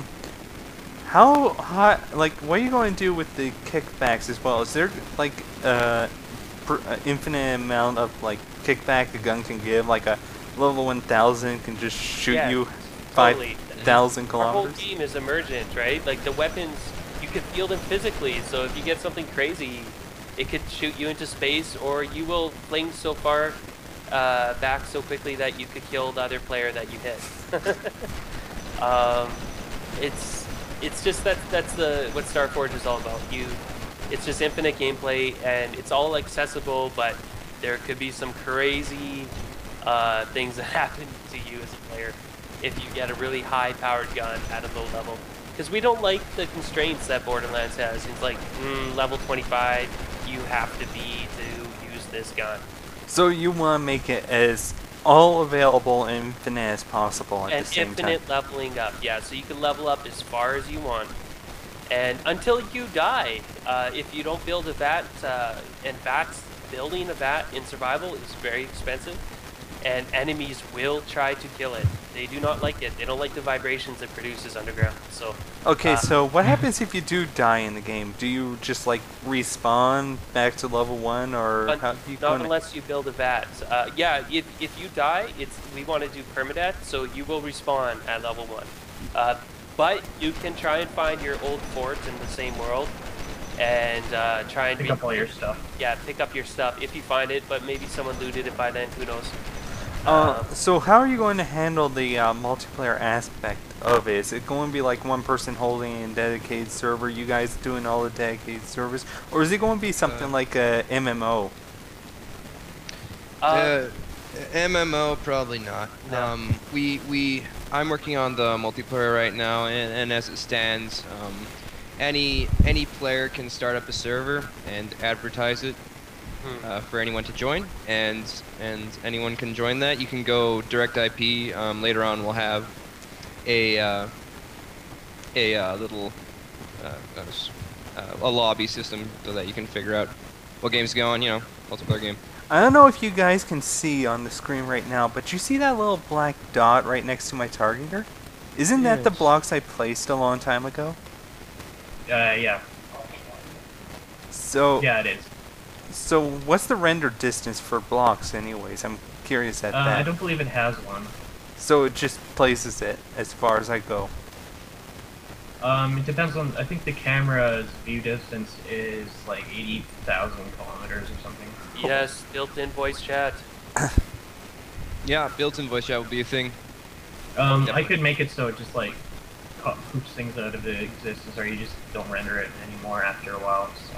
Yeah, I know, because when I've been, when you saw me when I was falling down the cliff, I was placing all those hammers, or those swinging hammers that knocks a person around, and I got very laggy that I had to reset the level. Oh, okay. Yeah, going to the voice chat, Unity is awesome. It has something called an asset store, and sometimes you'll just find some really insane packages that are pre-built by other developers selling it just because they enjoy making it. And voice chat looks like there's a pretty good package on there, so we're going to check that out. So it might be pretty quick to put in. Here we are. My blocks. Voice chat similar to DayZ, like, as in you talk to the people right next to you? It's localized, I think, yeah. Yeah, I think that's what we should do. Remember, Steve, we were thinking for the music that you can get craft a boombox and a megaphone and like throw music. Yeah, throw some a boombox into someone's fort just to bug them until they blow it up, and they can also megaphone their voice through that boombox, which would be kind of fun. So voice chat would be localized, and if you try and amplify it in the game, you can. So. Yeah, maybe you could be able to craft radios in the game too, so you could just communicate with anyone. It'd be loaded with loud core. If we had the technology to allow you to like stream in songs from Groove Shark or something, that would be wicked. But I don't think that's gonna happen for our first game. Let's see what we have. Glue objects together. That will be with the winch gun. As for gluing them together, we're not sure on that. It's a possibility. Yeah. I like that jingle. Will there be 0G in space for blocks? You mean stress simulation doesn't have factor in gravity in outer space? What? Yeah. That gets Why me not? curious on space. I mean, if you enter space, there's zero gravity. Are you still going to be falling to the planet, or how are you going to handle that aspect? Oh, in space with zero gravity. Yeah, we're gonna make it so it's what's that Newtonian physics? Basically, just like. So you just keep floating. You keep your momentum. Just Yeah. space. As for like handling Asteroid. players that go astray into the infinity, I suppose we could just let them starve to death or something. I don't know. Yeah, because we want it to be like, you know, if you screw up and you build up to space, and because we want Jump up. space 'Cause is you- like a, yeah, it's something that you got to work towards. You know, it's it's something that you got to play like 20, 30, 40 hours maybe to, unless you have a really good game plan and you get the good resources. But we want you to have to work towards space. And when you get there, it'd be kind of funny if you just accidentally jumped off and kept floating and died. It would be sad, but you Fun. know, yeah, you know, because it gives the game a lot of depth. So, Yeah, I guess you could always just kill yourself. Yeah, there should be a suicide button. pill. Yeah, there should be a suicide pill. Yeah, or you can But just that will like, reset your level and all that. Well, unless you have a VAT. If you build a VAT, it won't. Then you could respawn. Unless the enemies kill your VAT or other players kill your VAT. So wait, that VAT is that big red thing that you had, you guys were defending against, didn't they? Or Yes. one example. Yeah. So that thing actually will restore your levels and all that? Robo Hitler be the end boss. No. I don't think so. I don't think this game has any boss. Yeah, definitely not Robo Hitler. No, I don't think Hitler's part of our game. The fetus, yeah, little monster thingies in the vat. They shoot down the pipes and pop out of the pipes, and out comes a body. It's an amazing scientific process that we discovered. And Yep, and we're just too... Keeping it secret. Yeah, we don't want to explain it to you. You'd probably be overwhelmed. yeah, pogo And sticks. Everyone wants pogo sticks. We have a vote going on. I'm not sure. I think most people know about it. I'm not sure. But actually, yeah, I forgot. I was going to make a little tweet about that. The vote ends. We're going to let it go one more day past today. And I will just link it here. To vote as what you want in Starforge next. Yeah, we're watch gonna do everyone our- put in voxel planets and all that. Well, Yeah. we have final say over what gets voted, but I think what's voted up to the top 3 so far right now should be doable in the next year. So the top 3 of each vote we plan to put in the next year. This allows everyone to tell us what they want first in the game, and yeah, it's just I mean, we want to work with everyone on this. Because it's kind of everyone's game, you know? And I think that's what it is. It is. And everyone has great ideas, and we all love games, so everyone should have a voice. Pogo stick farming and animals for the derp tier, and utility doors. Yeah, we're gonna put those in space stations. I was actually working on a space station tile set already, so Glitch. I guess that's another teaser. Oh. Oh. I don't know. But, I don't know if working this is appropriate for everyone to see. Oh, a glitch in the game? Oh no. Gunner's just gonna work in it. Good thing he has his suit on. Yeah. Good thing he has protection. The hell? Oh my god. Good thing he has That is- protection. Yeah, he's really enjoying that turret, say. Oh yeah, yeah, I see that. He doesn't want to get off. The game Yeah. has developed a mind of its own. But, I'm not control it anymore.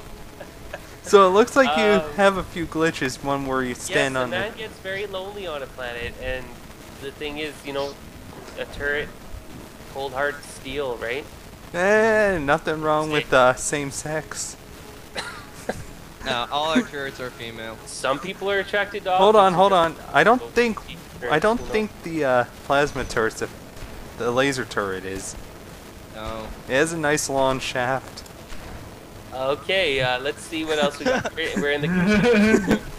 And it says, so advanced fortification, that's from Ratchet. He's a cool dude. He's been around our forums since like long before the game went viral, and just kind of giving us lots of ideas. And he says like cameras, surveillance system. We're gonna try and put some of that in. I did a Then- barrel roll. It do apparel. The mobile vote, APC troop carriers winning at 200 votes, tank and a quad.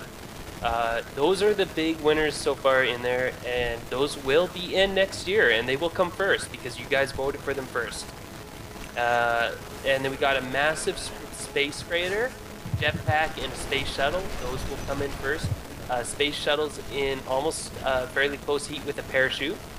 So if you guys want Parachute to win, get over to that link and vote for it. Do you have, are you planning to add turrets that have pilot control? Oh, so they, You can control them? Yeah. Sure, why not? Yeah. We're planning to put that in. That'd be another feature added on over time. And deployable turrets with like different mechanics, flamethrower freeze. We were already planning that, and we got some turrets for that already. Sniper rifle is winning, and portable defense shield is actually beating out flamethrowers. So if that sticks at 140 votes versus 108, that will win, and that will be guaranteed to be put in the next year. But we do want to put a flamethrower in, so we really think that'll be into, along with, I guess, a katana and electricity gun and shotgun are the other weapons that are coming down the pipe there. So a katana, yes, that would be fun. Alright, so what's going on over here? Like, I'm falling off the map, and I, like, go at very high speed through the air. You saw me die a couple of times. Like, sometimes the respawner might not position you properly or something, or doesn't grab all your rigid bodies, so some of them get kind of sucked behind. yeah, because my, I'm, like, flying at an incredibly fast speed, faster than when I jump off a cliff. But That happens sometimes. Someone was asking about like the movement revisions. Steve is working on that. Our newest video showed like the new walking and strafing. It's like really quick now. It's just faster. But what are you working on next, Steve, on the movement? Just trying to make it a little more predictable. With the parkour and jumping. Yeah. yeah, because your character looks like he's both a ragdoll and a playable character at the same time. That was kind of the idea, but not where he looks like a dead ragdoll, but he's just physical. Yeah, because we're trying to like put something new into the gaming, like where, yeah, it's like every explosion, like you've seen in the video where the explosion just like launches them, like that's cool stuff that physics movements has. Someone put a question here: can explosions affect the stress of a building if the building's supports are damaged? Well, Steve, I remember we had a conversation about explosions somewhat in depth. Yeah, there's nothing saying that that's not doable. I mean, yeah, I mean, there's like nothing. the scientific, like how explosions work, like explain scientifically, Steve. Well, it's just a big pressure wave. It just exerts a really strong force in a direction. So. And the shields that you can craft, like you craft your own shields in Starforge, so it's like, you know, like Borderlands on steroids, because they have shields, but in ours you can mix and match. So if you want a shield that's like really buffed towards like anti-explosions, then you could build that, and we hope to visually represent that too. So it look pretty cool if something blows up beside you and your shield protects you. Tree chopping, I thought maybe I mentioned that. In this one he's playing, it's not in there. The reason we are working on trees, and we're building a tree engine. Nathan's building it. And in the videos you've seen physics trees, like where they are like bending and stuff like that.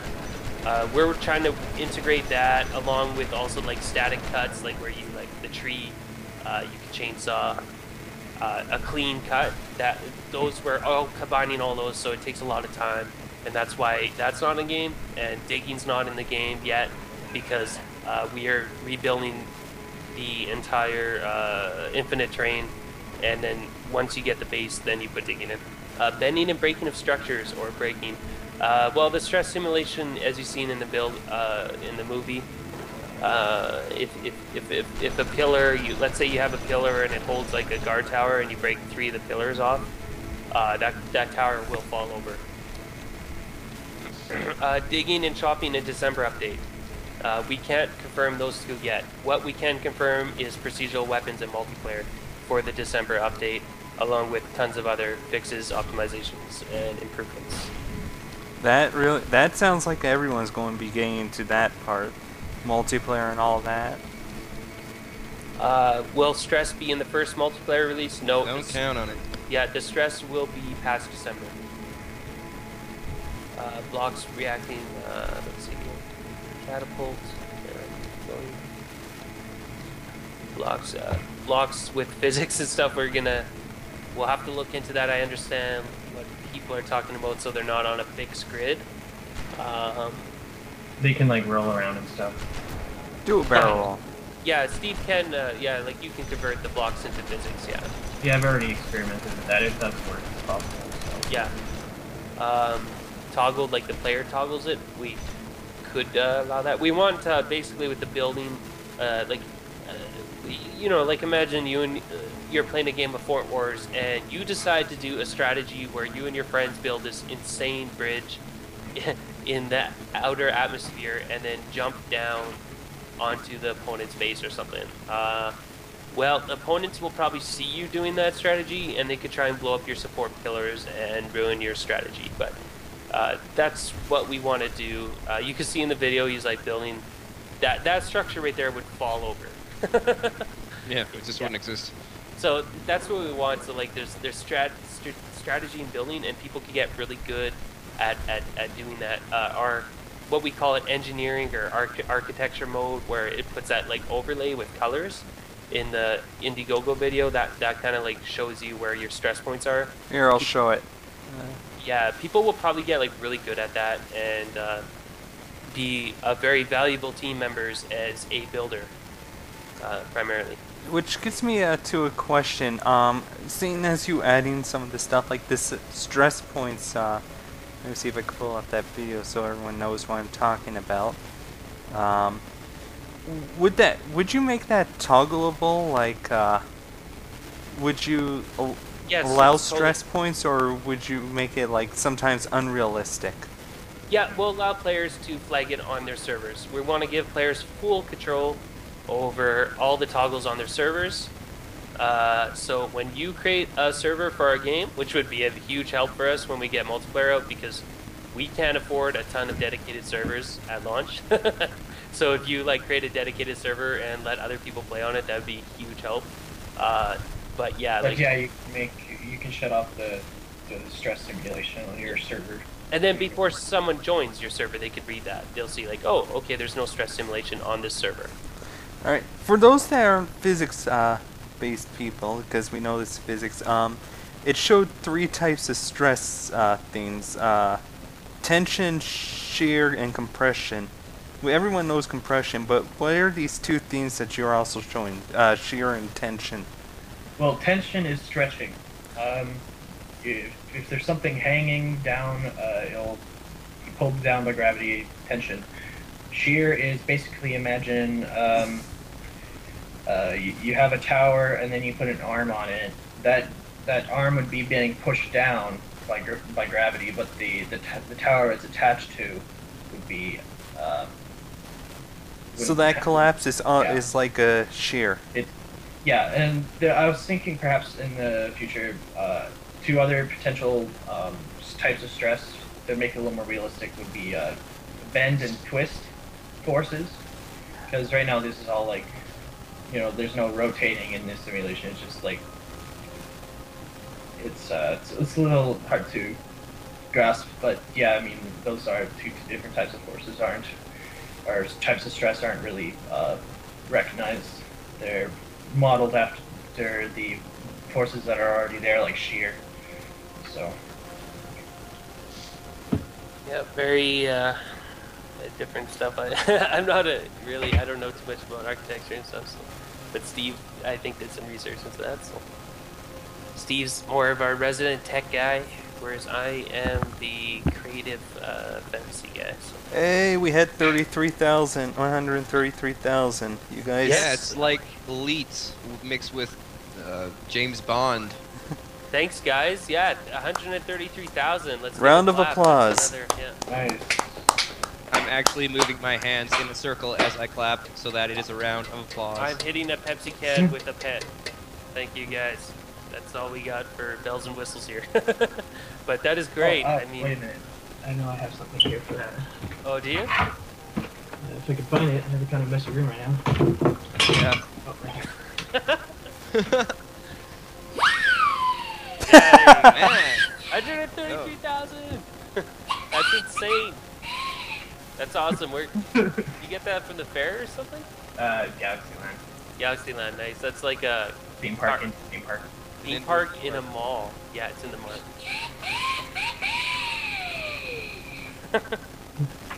Have a good night, Hawkins. Thanks for hanging out. Yes, yeah. You almost sound like a police siren that time. Yeah, the police siren. Unfortunately, we don't have one of those here. That would be awesome. Fair. That would be good. And chainsaws. So Star Creeper wants to hear chainsaw. We don't have one here, but Steve and I are really good at using a chainsaw. That's what we did. What, like 2 months worth of that, Steve? Yeah, we did like 200 trees. Or I think it was 200 or 300. Yeah, we like cut them down and chop them up. Have a good night, Sir Wincelot. Thanks for all the questions and stuff. It was great. Give us I'm more pretty much like. and your second feeding voice in the chat. system. Yeah. Yeah. So that's how we learned how to. Have we had No. real? Only No. with trees. Only with the Didn't. trees. I think we'd be in a mental hospital otherwise. Yeah. Yeah. Real life traits. Troll I mean, we had question. the opportunity to do it because we're both using chainsaws at the same time, but I guess it just never clicked, eh? Like, it seems like certain things happen in games. Like, we're playing and we start just having chainsaw Real battles. Push 2 is still lose, so he never thought of it. Yeah. So you guys mentioned in your fancy demonstration on your procedural weapons, nice voice there. Welcome. You mentioned repairs and whatnot. Does this mean the weapon degrades over time, or like if you have a chainsaw battle, the chain will break and you have to Yes. repair that? Oh, yes. Tell him it's- about it, Nathan. It's possible to shoot parts on other weapons off. So, for instance, if you had a sniper rifle and you happen to hit the barrel of an opponent's weapon, it would fly off, and at that point we would have to repair it. Okay. Also, if you dropped a weapon from a really high height, you might bend something or break something, so you might have to repair it after that. Yeah, like if you have like a quadruple chainsaw, one of the blades might break off, but you still have 3, so you're still good to go. But you can optionally repair it. We might even have like we can add more chainsaw blades. Yeah, just buff it. Yeah. Oh, look at that. Someone picked What? out Leech Slayer. Oh, wow. Yeah. Oh, Thanks, nice. Kyle Cross. Cross. I wonder if he's in this Kraus. room. And You can- oh, he got 2. That's really nice of you, Kyle. Thank you so much. Yeah. Let's see. Is Kyle across? Oh, have a good night. He got a that's your 100 thanks. and then a 15. Oh wow, that's amazing. Yeah, the support, guys. Thank you so much. We're just like shocked ourselves. Did we ever think we'd have like more than a full year to work on this full time? No, I don't think we ever did. It really means so much. We were hoping for it, but it was just kind of like, well, it comes when it comes. We don't even know if it's going to. Yeah, we always had stars in our eyes growing up. Like, yay, maybe one day we could do this full time and make our own game without like working for a big studio. And we always tried so hard, but 10 years later, it finally seems to be happening. So it's so awesome.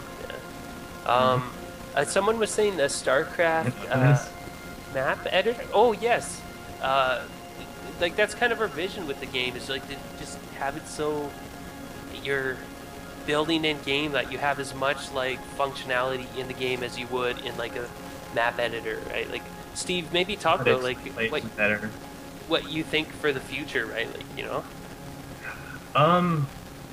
As far as like my personal ambitions are to make game development a lot simpler by automating the art development process, or making it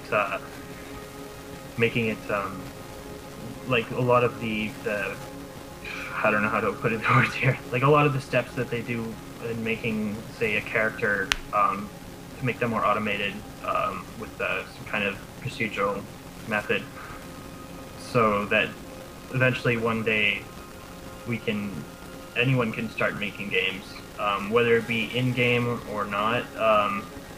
Doesn't really matter too much to me, but I mean, there's a lot of gameplay opportunities that open up when having and developing this technology. Yeah, it's we're extremely excited for the future. It's gonna be great. I see people are asking, you know, how many girls are going to be after you after this game becomes real popular. Well, I already have a girlfriend and she's beautiful, so I am single, Steve and Nathan are eligible bachelors. eligible, and a little immature.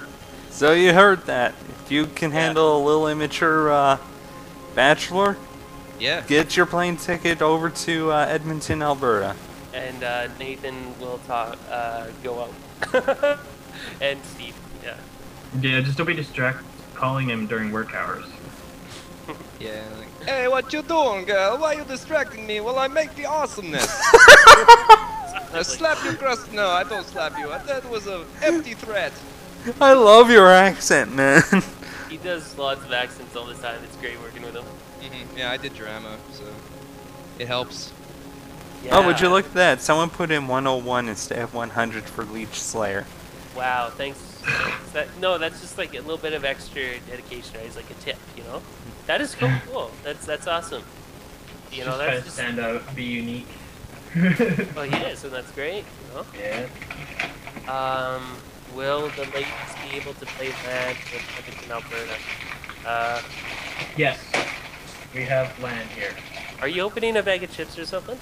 Yes, I mean Swiss cheese crackers.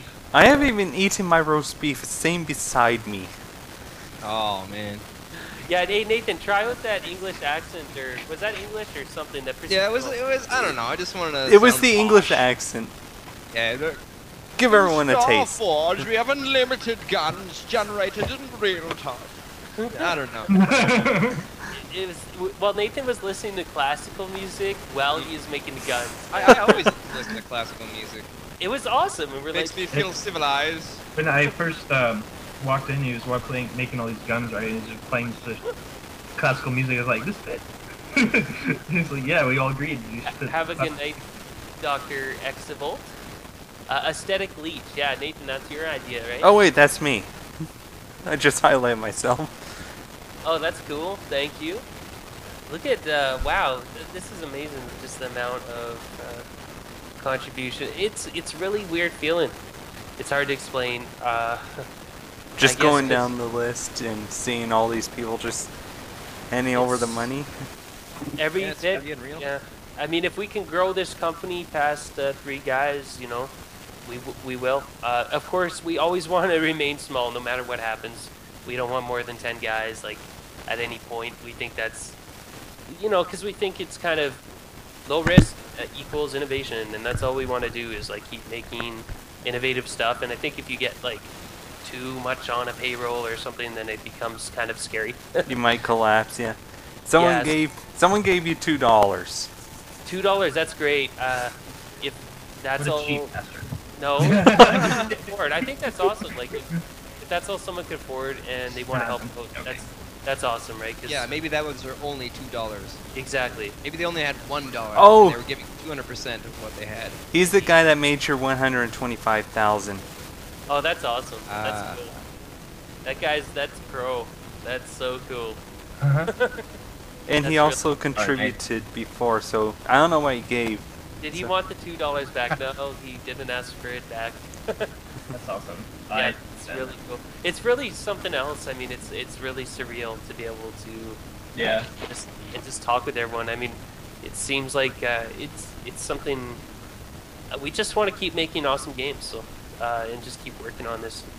It's it's really fun. Let's see what else we got here for questions. Land support. Yes. Land support, yeah. Yes, we've been testing the multiplayer on LAN so far. So yes, there will be LAN support. And, Yes, we love LAN. mhm, Who doesn't love LAN? I don't know. It's like party on LAN. Exactly. True nerds party with PCs and LAN. Mhm. And I've been doing that since I was born. So yeah, definitely LAN support. I really want bows in.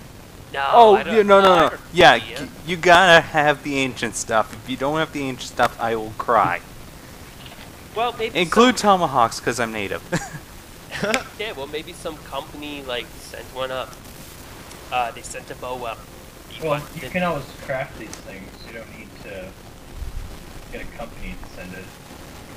Yeah, you might be able to craft a bow. Someone said, will there be character customization like in Halo Reach or Halo 4? What is Halo? That's what we were.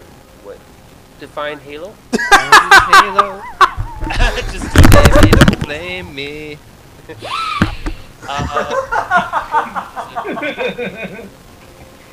Customization in our game is gonna be like you can make different armors, and you just knows what Halos are. I'm back. You made me throw my headset down. It's a cereal. That's Yeah. probably is Halos. Yeah. That's Or if you're really good, you may attain a halo. Anyways, Code Hatch, I'm going to personally be right back. You guys can still answer questions. I just have to get my dessert. Right. Okay. Oh, Yeah, what sure. you eat? Yep. So I'll be right back. Dessert. Yep. Hey guys, he's gone.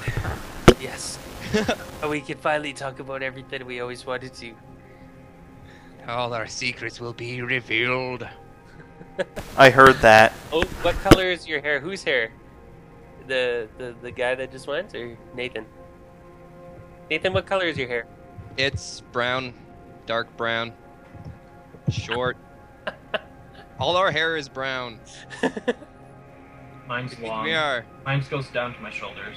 Yeah, he's also got a neck beard. Yes, he's got an awesome neck beard, guys. Tell Steve what you think of the neck beard. Mm-hmm. Oh my god. Steve, tell him what happened on Reddit. I'll tell him after I see some responses. Neck beard. God dear. No. No, little boy red, no.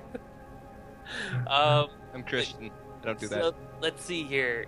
What did you say, Steve? Neckbeard is god tier. Anyone else? Bear style. It's like bear style. That's true. It is, yeah. This is really odd talking about the neckbeard, but a lot of people commented on it on YouTube. And Yeah, some dude on Reddit was like, he took the worst frame of me talking, cropped it so it's just my face and my neck beard, and then he posted on Reddit and it's like, get a Smoley shave and haircut. Seriously. Internet meme. You know, And I'm just waiting for them to put my face on one of those like colorful backgrounds of the colors shooting out from the center, and they have captions on top and the bottom or something. Yeah, exactly. That would be amazing. I have a question. I'd be honored. How will you deal with shields becoming too OPED? What is OP? Overpowered. Overpowered. Okay. The chorus comes back to you. Shields being too overpowered. Well, you're gonna have to. There's always going to be a way to circumvent the shields. If they're flame resistant, you can damage them with ice or whatever. Because you can only put 6. I think it's 6. Nathan, shield chips. Yeah, something like that. Only 6 in to create a shield, so you're gonna have to swap pieces in and out. And if you come across a player with a wicked shield, then you'll just have to figure out a way to kill him. There will always be a way. Nature finds a way. Quote from Jurassic Park. What will the procedural planets be like? Random planets everywhere. Well, in our, if we don't get the stretch goal over in the next year to build landable planets, we plan to put other planets in space, but they will just be round things that you can fly around. So, yep. Planetary Annihilation. No, we did not play that game. I don't think it's out yet. No, it's not out. It's It just, looks awesome though. Isn't it just on Kickstarter? It does look awesome. Yeah, it was out in the summer. It looks great. Really? I'm so excited for that.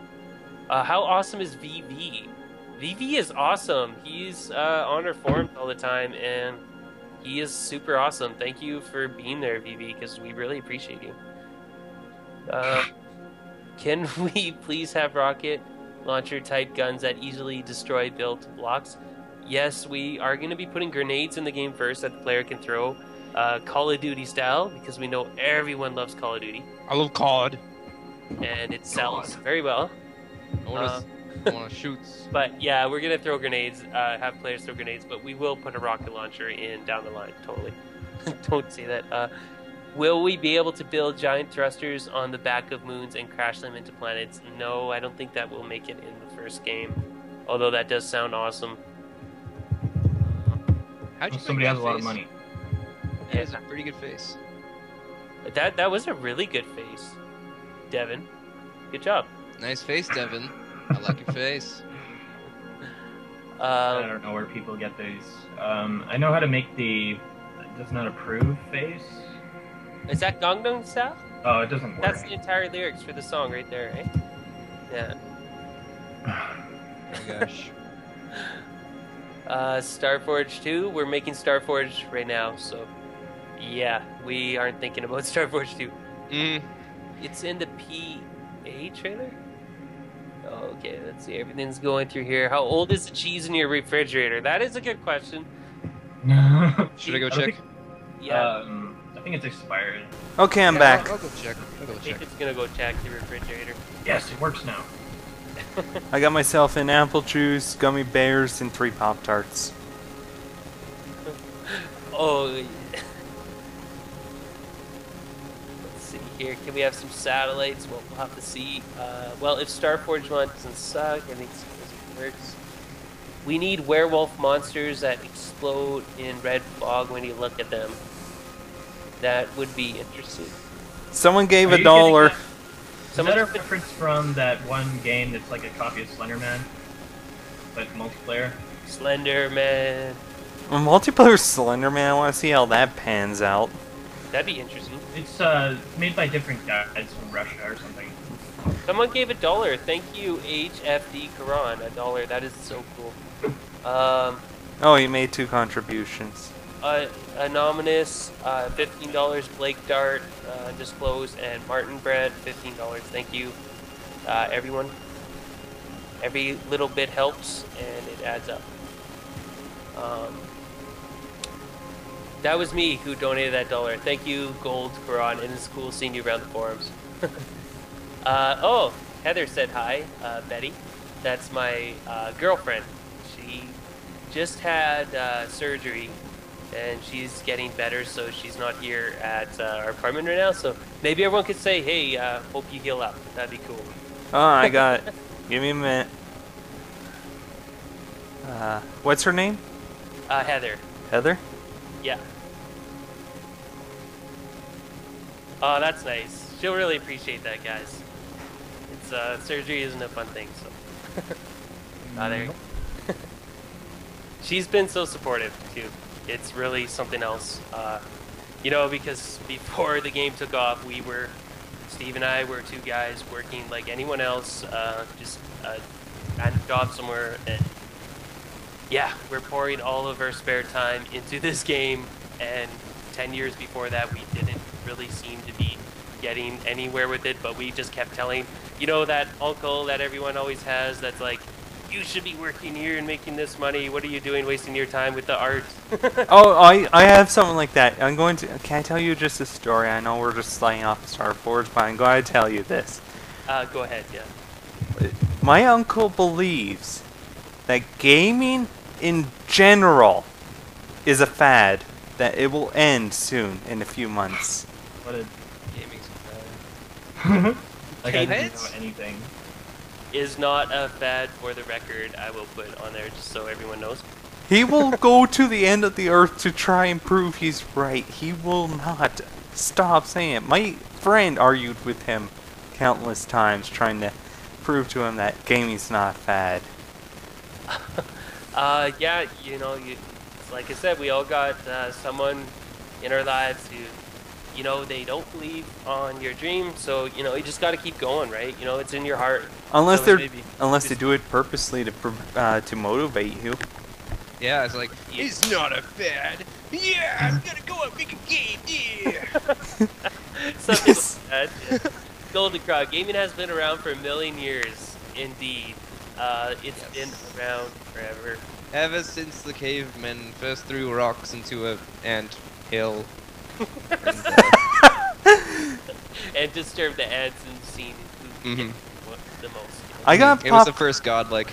I got a pop quiz for everyone. I want to give everyone a pop quiz, just a little game.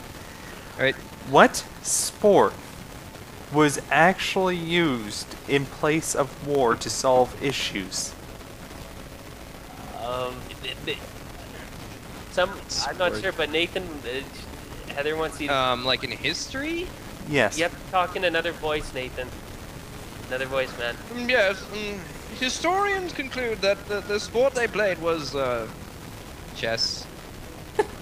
No, It it's was actually chess. lacrosse. Oh, what? Lacrosse. Lacrosse is Canadian. Oh, okay.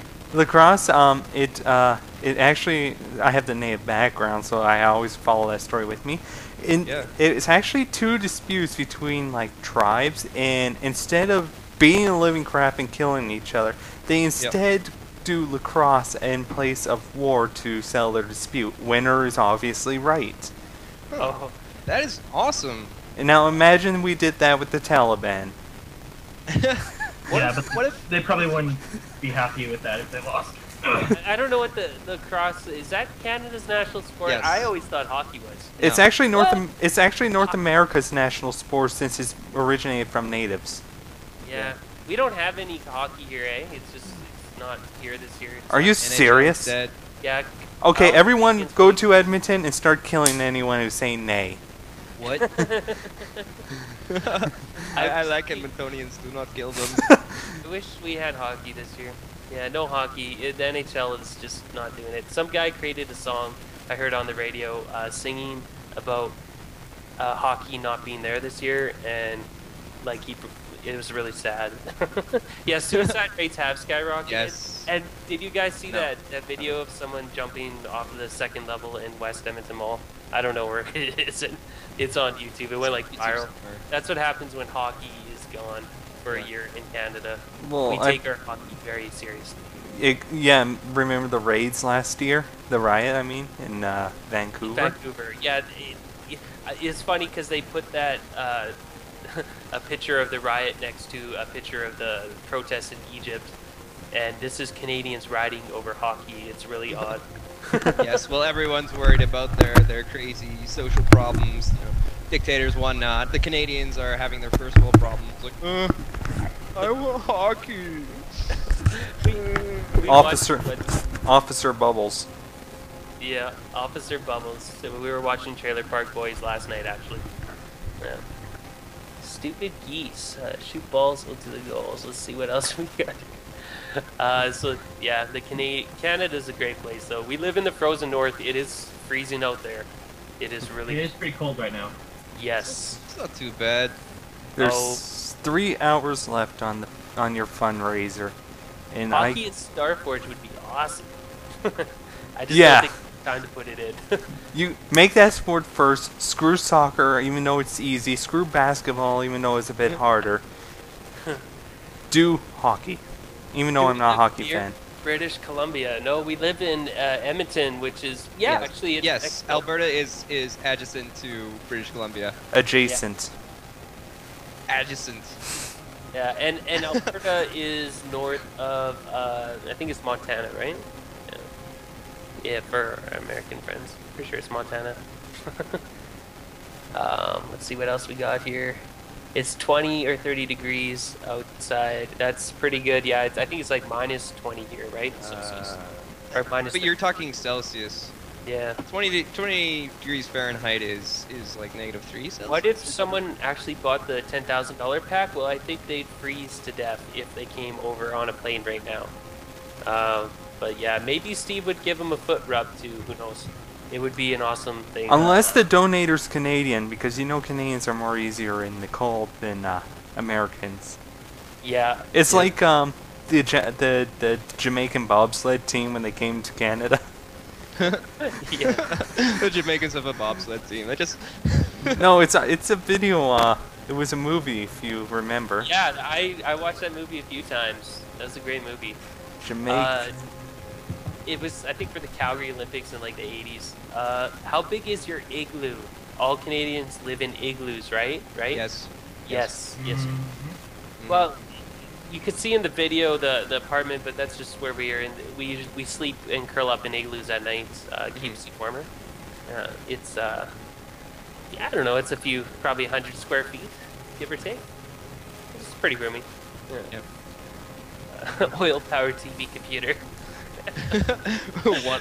Run with whale blubber. Yeah, I don't know what the world thinks of Canadians. This is kind of funny. This is awesome. It's America just mostly doesn't the know US. about Canada. It's too much South Park. That's a great series. Everyone's seen Canada through there. Screw you guys! I'm going home. Yeah. Everyone tweet Notch. Thanks to Notch for tweeting us about us, and Yeah, it happened made a huge difference. We love Notch and Minecraft. It's really cool. He's a really good guy because he just like tweets about indie games and stuff like, and that's a model for us to follow, right? To try and spread the love to other indie developers that we personally think are really cool. So Yeah, I'm a alpha tester, and I'm right now going to like the indie industry, just going and testing all those games, since I've been working with all of them with my game programming class, and there's many people with such talent. It's unbelievable what they do with games these days. yeah. It's you guys as well, man. You're making this game that's breaking a hell of a lot of limits.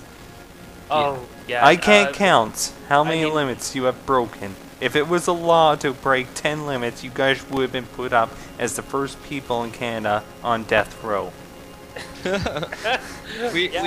If this was in the past in Britain or something, we'd be hung as witches. Witch! Witchcraft! Yeah, You- we were the most funded game on Indiegogo, which is really cool.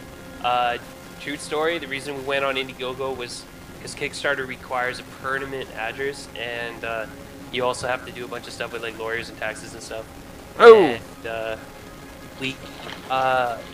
we wanted to focus on developing the game, and we thought people, if they liked us enough, they could probably just jump on Indiegogo, and that happened. So that's really cool. Burn the Witchcraft. We talked about procedural horror, Heather, and that was a bit earlier in the night.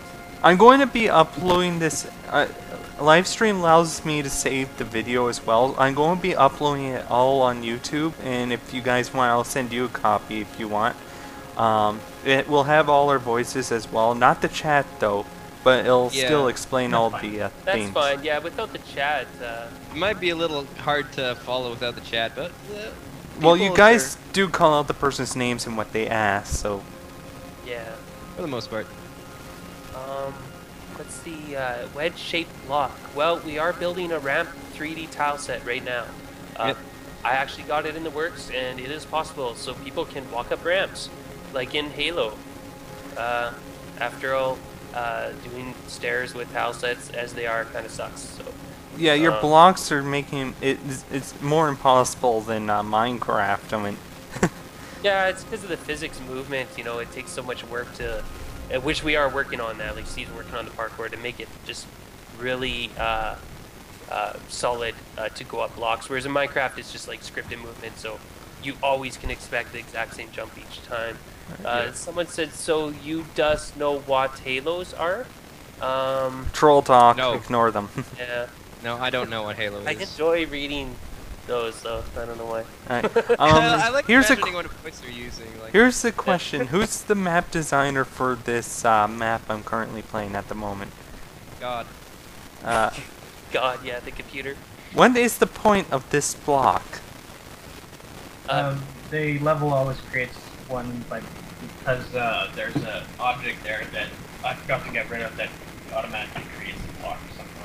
Okay, I thought it was to prevent us from falling into this chasm I just did. Well, that might actually be why I left it in there now that I think about it, so that when you start the game you don't just fall into infinity in case your computer's really slow. That and also that block is the glue of the game. So if that block is removed, none of the game works. Are you serious? No, that's how we programmed it. So Stuff in mind. the world revolves around this I'm just one joking. No, it's- single block. Sorry, I like to run with things sometimes. Yeah, just joking, it does. Yeah, we could delete that block. It's just you'll fall. Oh, you guys trolls. I was trolling you, yeah. Let's see what we got. How long are you guys are green until you guys are greenlit? We have no idea, Star Cooper. It depends on how many people vote. It's like you need 100,000 votes. I'm gonna go grab some stats for you guys. Let's get some stats as it stands. I am on Steam right now. It says we are 16th place on Greenlight, and we have 86,000 unique visitors on there, and over 4,000 current favorites. And we are showing anywhere from 3-1 to 4-1 voting average compared to the top 100 games. So, yeah, the momentum is keeping up, and it's insane. In like 5 weeks or 4.5 weeks, we went from 900 and some to 16th place. So, of course, it gets a lot harder as you go towards the top, because there's games on there for Months. yeah, games on there for months. So that we're battling against. Well, not battling against, I guess, because the thing is, Valve is, I think they're Really? 10 games, Thanks. they're taking 10 tomorrow. So after 10 games are taken out, we would, if we're not in those 10 games, move down to probably 6th place. So it'd be kind of neat. So eventually, it's looking very, very, very, very possible. Of course, it ends up on Valve. It doesn't show how many votes. You're asking how many votes. It doesn't show that. It just shows your placement. So, yeah.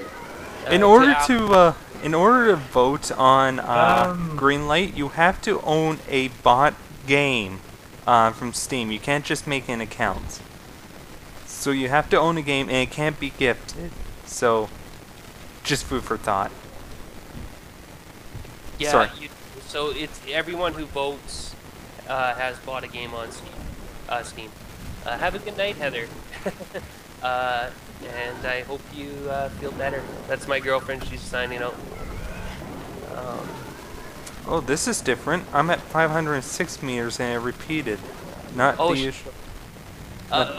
500 meters. Someone went to like 30,000 kilometers underground. That's because he flew through the thing they were before it hacking. generated.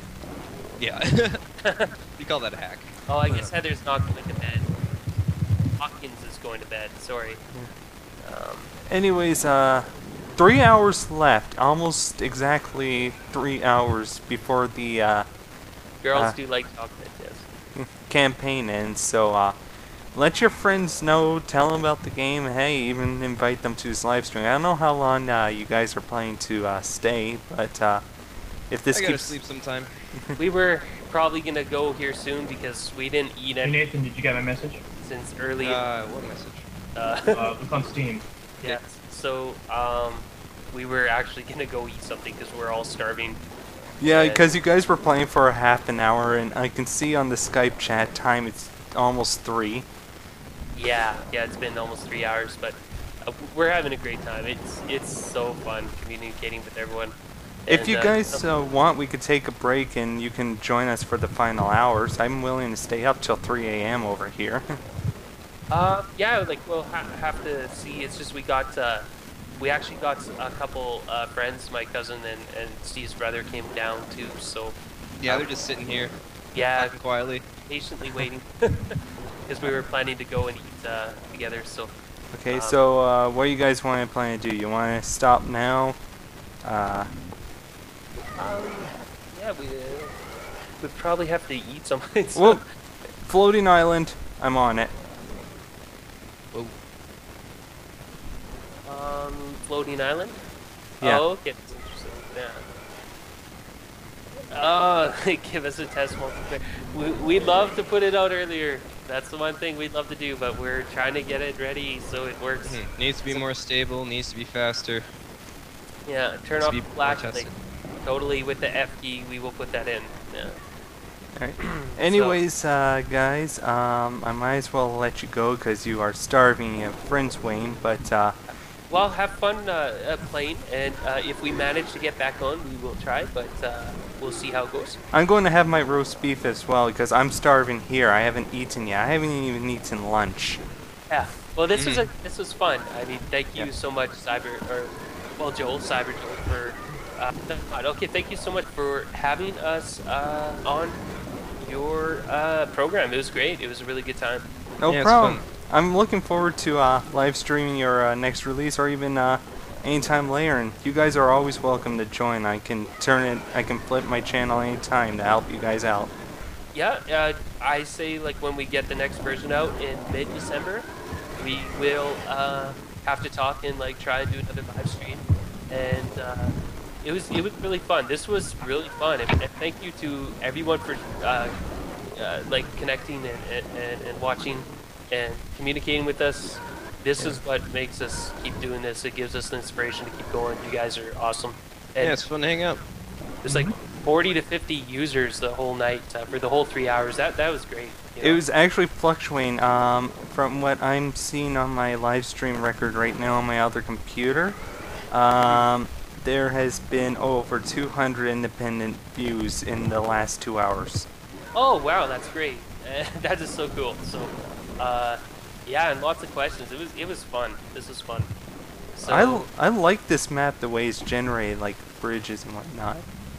But Max, yeah, early next year that's coming. We got to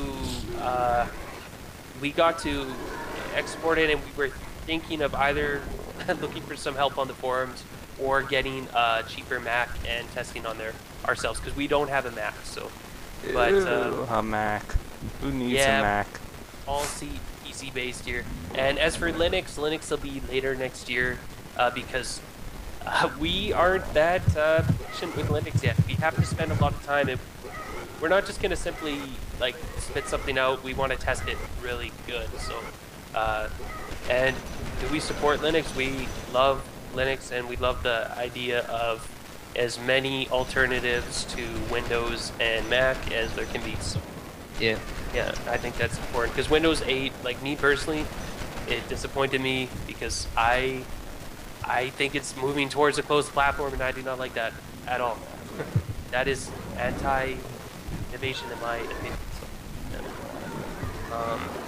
There's a guy who's done Starforge running on Mac tutorials. Yeah, I think he used something. Was it Wine, or I don't know what he. Someone said they could get Starforge running on Mac. But it's on the forums. Check out forgeforums.com.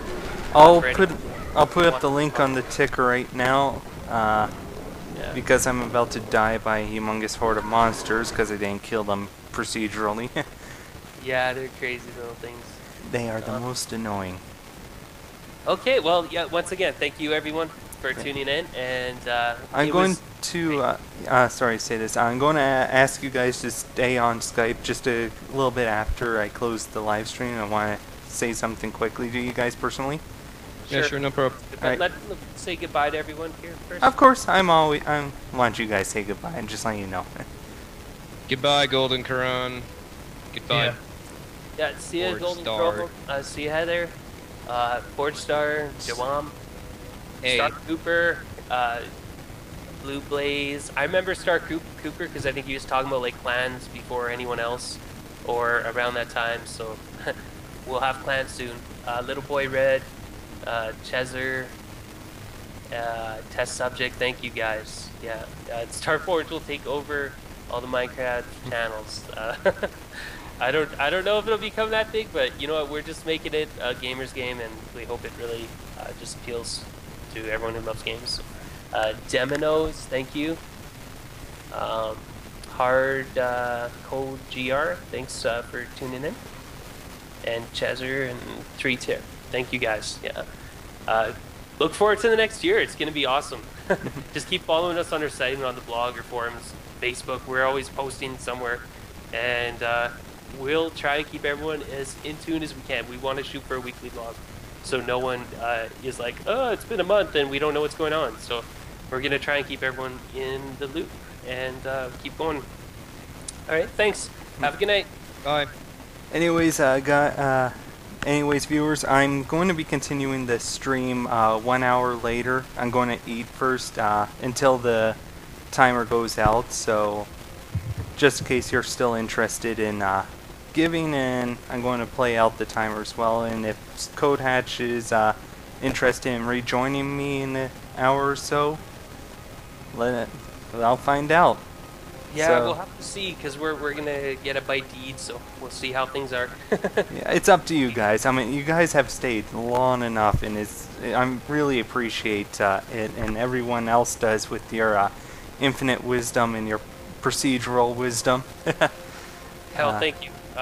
Yeah, we'll have to see, but if we're not there, hope everyone enjoys the final countdown. We're gonna be watching it too. It's gonna be great. So. Yeah.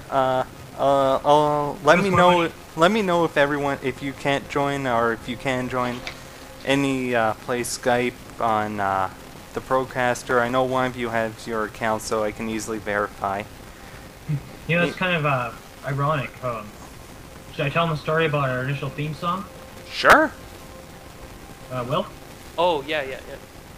Yeah, our initial theme song, we didn't know, but our music guy took actually the final countdown, the song by, I don't know what band it is. I should know what band it is. Load it down, eh? Yeah. Yeah, and he slowed it down with like Paul Stretch, and then made it like an ambient track, and we only really, but you know, it was kind of weird because every time I actually heard the song, I would suddenly just start spontaneously singing the final countdown, like I would hum it, and I didn't know why, and then oh, that's why. So it's like subconscious or something. Yeah, that was just like a test theme. We were just messing around, and we put it in the video. We didn't know it was gonna go viral, so obviously that's not in the game now. So, but it was a cool song. Obviously a great band. So, yeah, the final countdown. Listen to that song when it is the final countdown of this campaign. It's the final countdown. There you go. Alright. Okay, well, see you guys later. Have a good night. I guess I'll end it on that. Alright, see you everyone in an hour. Feel free to share the page, and see you later. cyberjoel out.